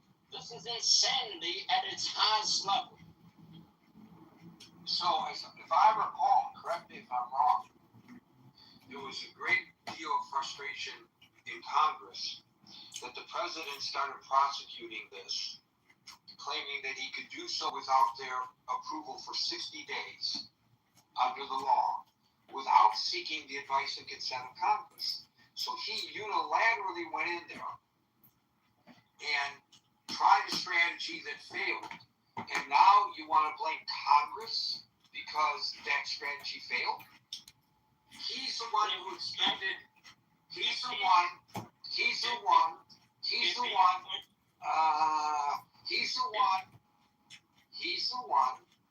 who expended more munitions than we have the capability of replenishing. That was Donald Trump, Commander-in-Chief. Well, why did he do it? Gary, I just explained to you why he done it. It's not hard to follow. It's not hard to follow. If you're expending munitions at the rate we are playing ping pong across the Strait of Hormuz instead of tactically addressing this war, sure you're going to run out of bullets. They're flying cheap drones. We're shooting million-dollar missiles. That doesn't take a mathematician to figure that out. And the reason we engage in this is because of poor tactical assessment of what was going on. And in the beginning, when he decided to do this, if he had went to Congress and told them what he was going to do, with Congress' full knowledge of the potential of what Iran could do to the Middle East and vis-a-vis the world economy, they would have said no. And he didn't go to Congress, and he followed the path that he followed. The whole analysis that I've just laid out to you is incorrect. What is wrong with Israel joining with the United States to take Karg Island? Big casualties? Yes. Was there casualties in World War II? Was there casualties in the Civil War? Was there casualties in the Korean War? There's always going to be casualties. Right. But you've got to ask yourself, is it justifiable? Right, but that's not what he decided to do. He took a different tactic that failed. So the reason we are where we are today, because he probably knew, as you know, that there are a bunch of weasels, to use your terminology, in Congress, and he could never get the money that he needed. So he had to be successful in the first 60 or 90 days, depending on how one interprets that authorization that the president could do so unilaterally, and he miscalculated. So he miscalculated what the Iranian people would do, but he calculated into this the political will of the Congress to address the situation in the Middle East. Now, hey, if we pull out there tomorrow, we're going to have everyone saying, well, Pete Hegseth doesn't know how to run a war and Donald Trump is incompetent, blah, blah, blah, which totally misses the point of how we prosecuted this war and why. But we will also be left with this inevitable question that if we do, and no president has been able to address this problem with Iran and the instability it's going to inject into the Middle East and inevitably into the world economy, and we're sitting there with our hands over our eyes going, la, la, la, la, la, la, la, like this problem don't exist. Get a freaking grip, people, get a grip. But your argument keeps obfuscating the question, and I'm gonna move on to the next person, because I'm not arguing what the proper tactics would be. If I'm your son and you give me an allowance, and I go spend that money on, waste that money, I could have invested it, I could have used it, to buy transportation, to have a job, whatever. But instead I wasted it on booze, or I wasted it on girls, or I wasted it on drugs, or whatever I wasted it on. And I come back to you and I say, and I know when I come back that you're going to be my weasel dad, and you're not going to give me any more money. Is that your fault or my fault? I'm the one who miscalculated how to manage the money that I was given. You totally ignored the ping pong analogy I give you and why we're in this situation to begin with. We're burning But through we're all in this this situation to begin with because we'll of not address it right. properly. But you will not acknowledge, and I don't know why not, the buck stops at 1600 Pennsylvania Avenue. This was a strategy of the President of the United States. Not a strategy of Congress. Congress wasn't even consulted. Well, Gary, the funding stops at Congress, don't it? The president can only engage in the funds that he gives you. How can you drive a Ferrari when you can't get the loan? You don't think you have the funds to do take those 2 islands? Well, I don't know. I think it would have probably there have been so many variables in there that you could have very well had to went back and went to Congress for more funding.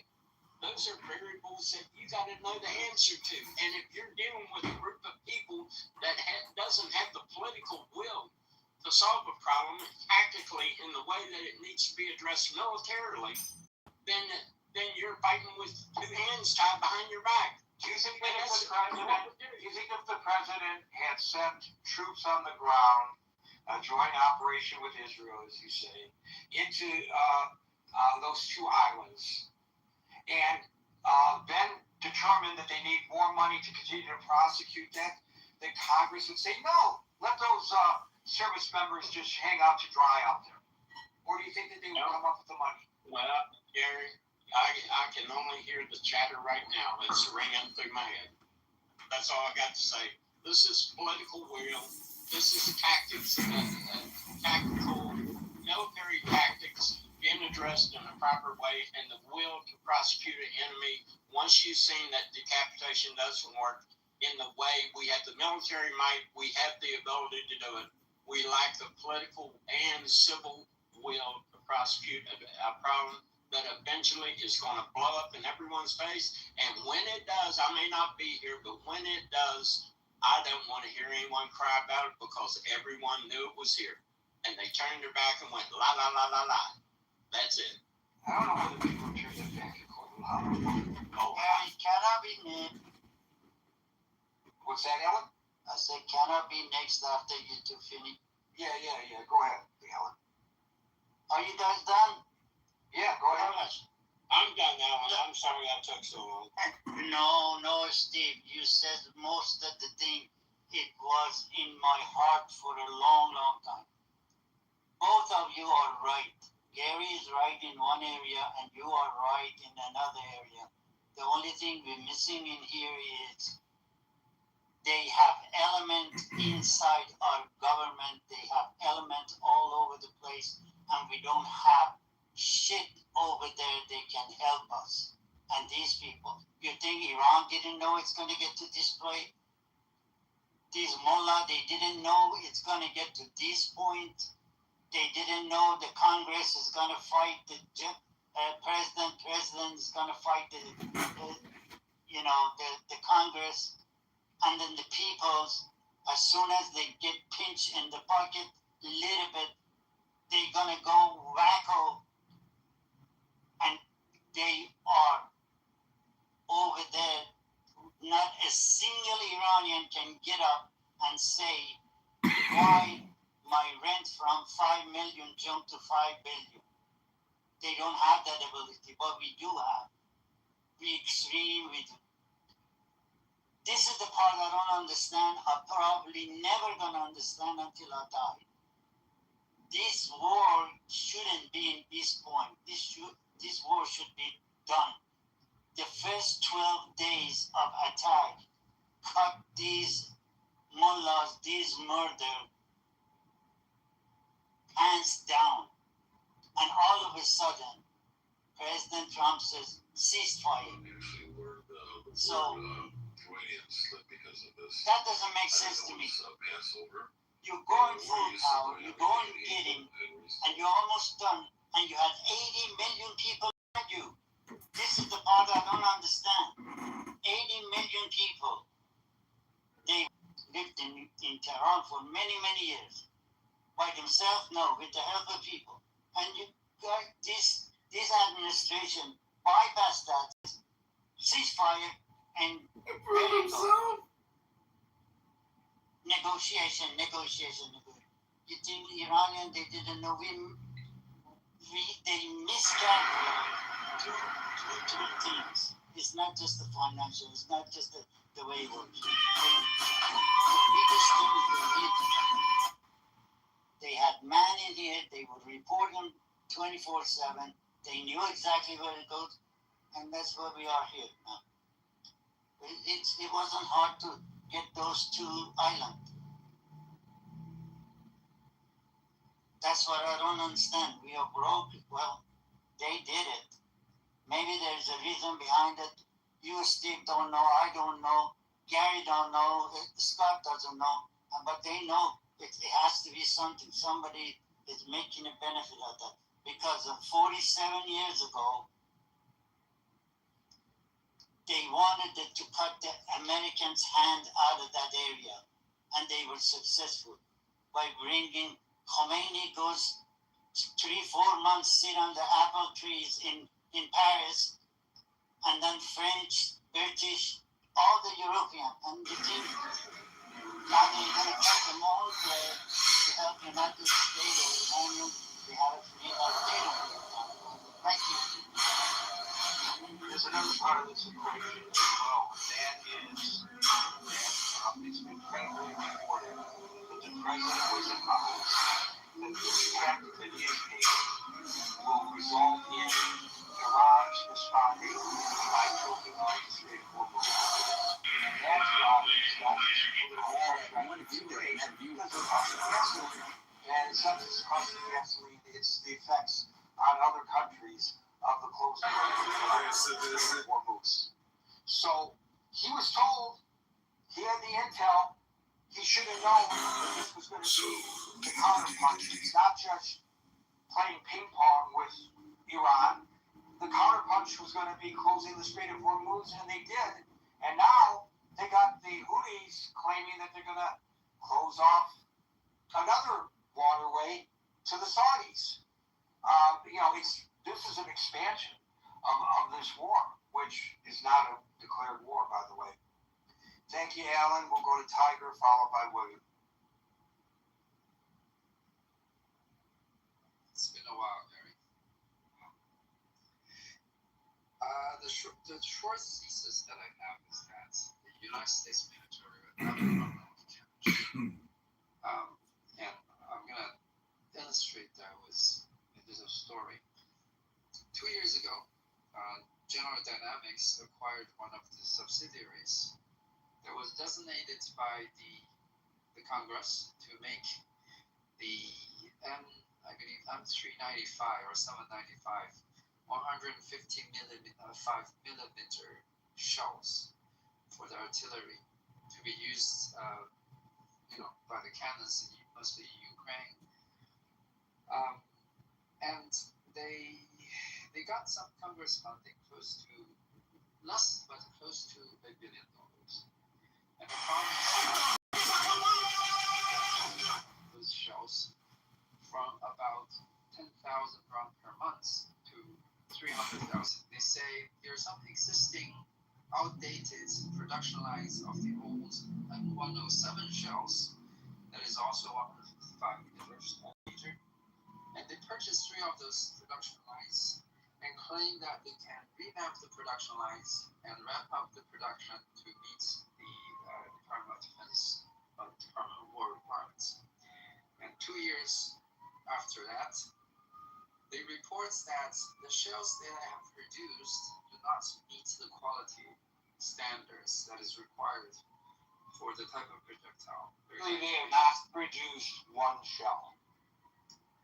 They have produced some shells. No, they have not produced a single shell. They haven't produced a single shell as required under the contract. They have not produced a single shell as required under the contract. It's worse than what you were suggesting. As required. So you know about the story, right? Maybe you can tell the story. Well, we did. We discussed it yesterday, so yeah, I'm aware. Okay. Well, the short message is that they are now asking $1 billion more of those, Congress funding. Even that General Dynamics also pledged $200 million of their own money, which they claim has already been put into the production lines. And it looks like Congress is going to fund them again. And all that money being thrown into these production lines for military hardware. If you think about it, they do two things. The first thing is that they line up the pockets of such a power. But in a way, they also are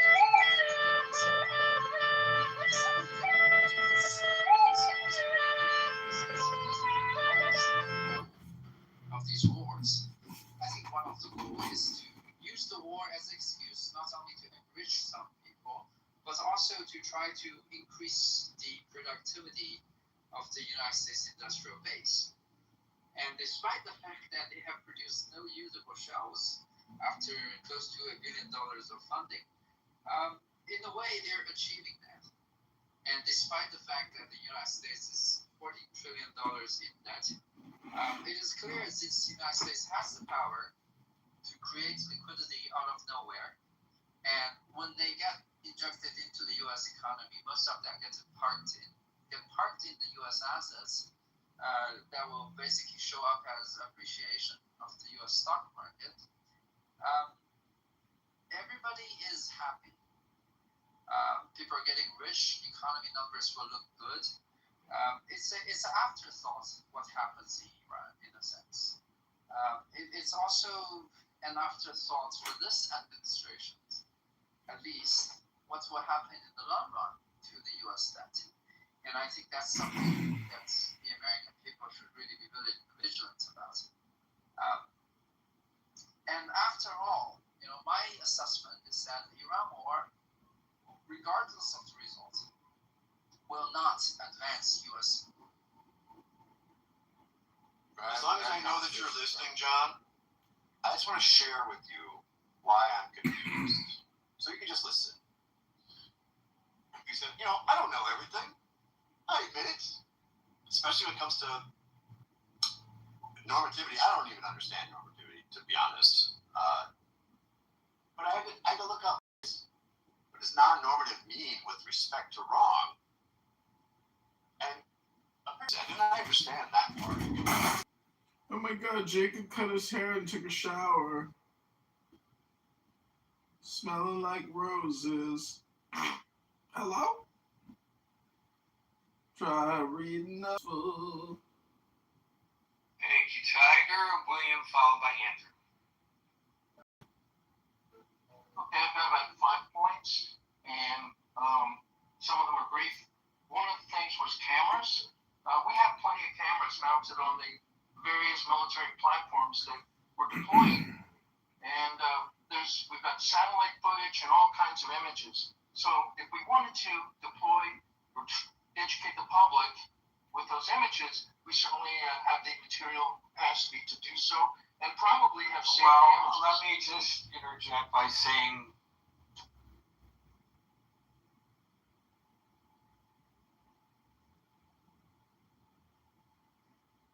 next, the following text is between the points of the pentagram,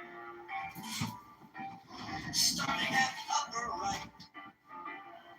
The words below are arched in a circle.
shall know that the chosen priest, the axle of infinite space,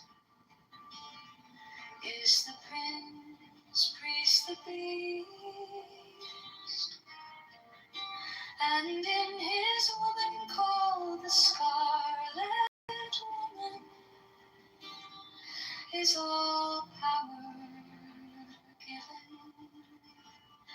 In the glory of the stars, into the hearts of men.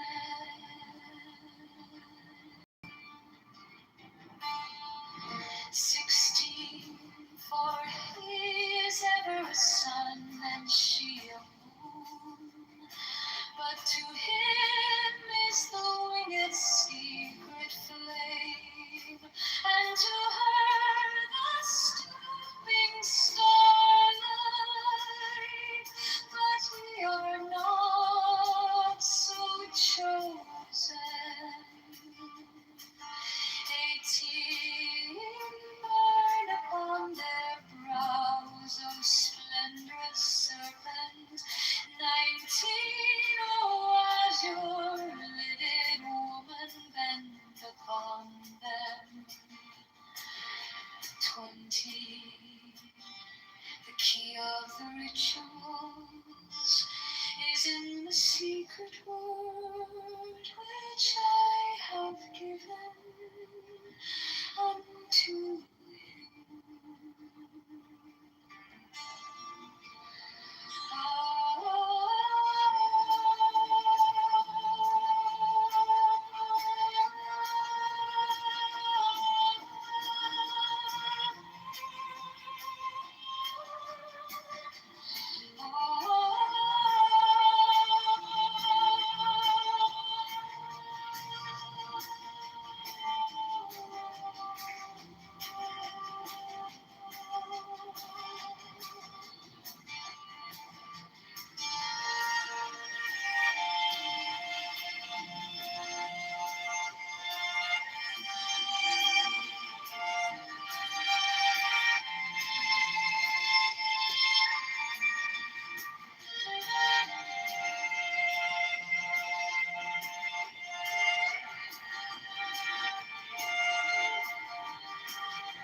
gemmed azure is the naked splendor of New York. She bends in ecstasy to kiss the secret ardors of her needs. The wind of a starry blue, her mind awanketh known soon. My joy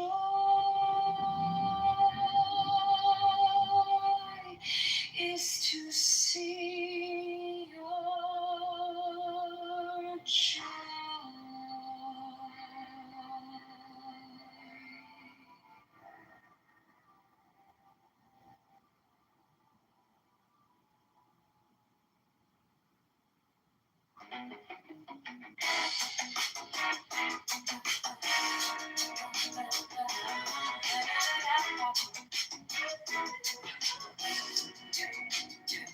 I was waiting for a sign to start, like a map drawn out in the dark. Now the city's calling out my name to choose a brand new path. Tired of watching from the side while the streets and dreams collide. So I take one step with my phone. Time to change this heavy load. Maybe we don't need to know it all. Maybe we just need to vote, so we keep moving anyway. Travel to the brighter day. Go to Chicago, may I vote for calm. Let your voice lead the way. Every choice rewires me. Every vote unlocks a key. We want tax reform today. Vote John Kitover, pave the way. Now still riding in our head, but it won't get the final say.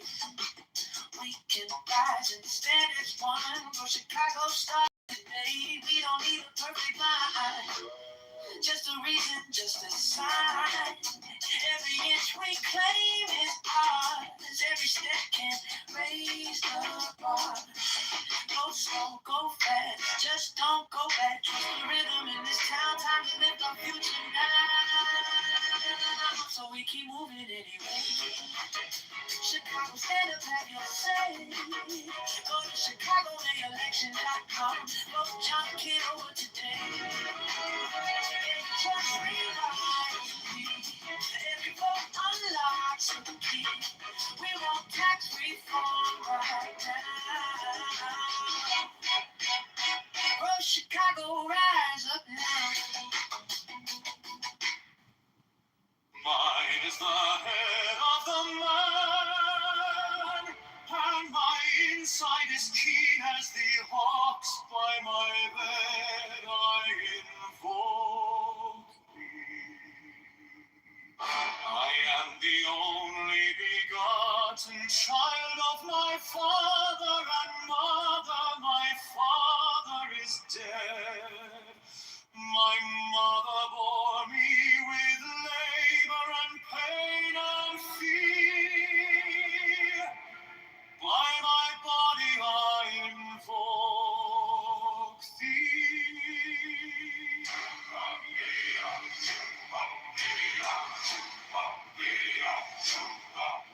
About me shine the diamonds of radiance, white and pure. By their brightness I invoke thee. Mine is the red triangle, reverse the sign, given of none, save it thee, O Lord. By the Lord I invoke thee.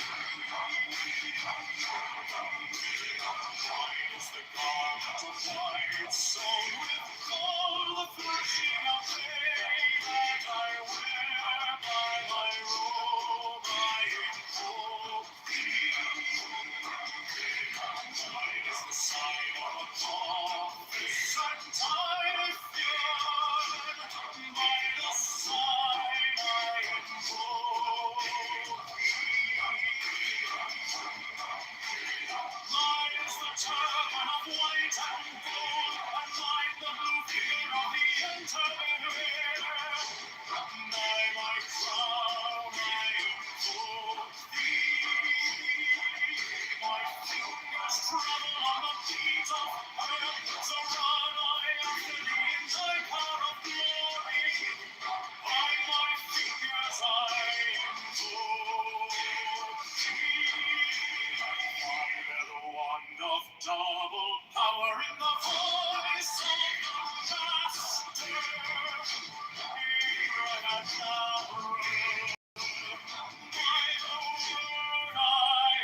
flaming sword, shall the conquering Lord, Horus Avenger.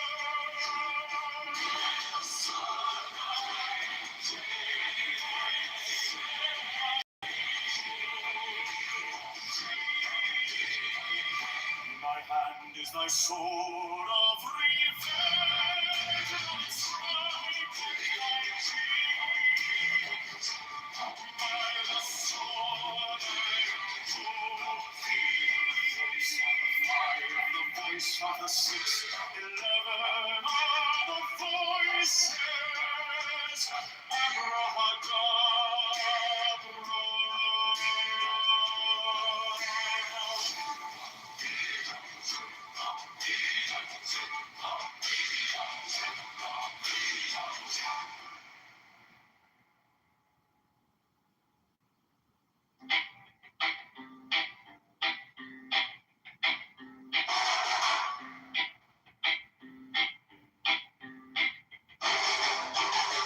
Mine is the head of the man, and my insight is keen as the hawks. By my head I invoked it. I am the only begotten child of my father and mother. My father is dead. My mother bore me with labor and pain and fear. By my body I invoke thee.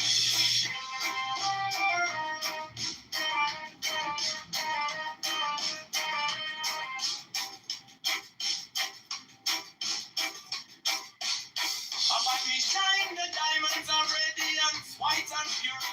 By their brightness I invoke thee. Mine is the red triangle reverse, the sign given of none. Save it be of thee, O Lord. By the Lamb and I invoke thee.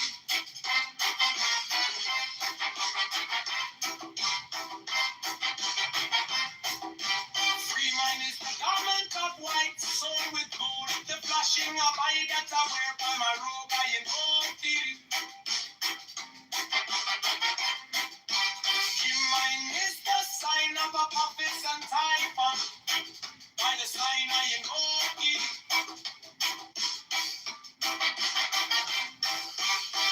Mine is the turban of white and gold, and mine the blue figure of the intimate. By my crown I invoke thee. My fingers travel on the beats of pearl, so run I after thee in thy car of glory. By my fingers I invoke thee. I hear the ones of double power in the voice of the master. Abrahadabra, by the word I invoke thee. Be mine not the dark blue waves of music in the song that I made above to invoke thee. Strike the master core. Draw the flaming sword. Triumph and conquering Lord. Horus, Avenger, by the song I invoke thee.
fallen scourge of God, the vast one, my beat.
anybody else with that definition? What's up? Well, it makes sense to actually provide there. Straight to it, like less than this nearest definition, but based on what he was saying, I wonder if we know what. Ask me a question, Alvin. Thank you so much for that. That was a great exercise, Alvin. Thank you so much. I appreciate you. David, what's up? Yeah, it's not a question. I just wanted to apologize for everyone today. Oh no, don't worry about it, David. I'm only messing around. Well, we kind of rough in here. We rough in here. Don't worry. Yeah, honey badger have a little bit of a history, and just to kind of he wouldn't let me get it out, and I had to leave to go back to work. But I told him that he just likes to be whatever. So I told him that if he has such a problem with Christianity, I mean, he needs to get up and have to curse out everybody down there. Yeah, dude. He was raised a Catholic. Listen, he's doing a fallacy. He's doing the one true. You know what the one true Scotsman fallacy is? No, that. So I rename it by calling it the one true Christian fallacy. You see, he's looking at it from the outside in, and he's saying he's the only Christian. Everyone else is an atheist. And that's the reason why he's asking these questions. Oh, prove to me, God. Prove it. He's doing this because he's the only one true Christian.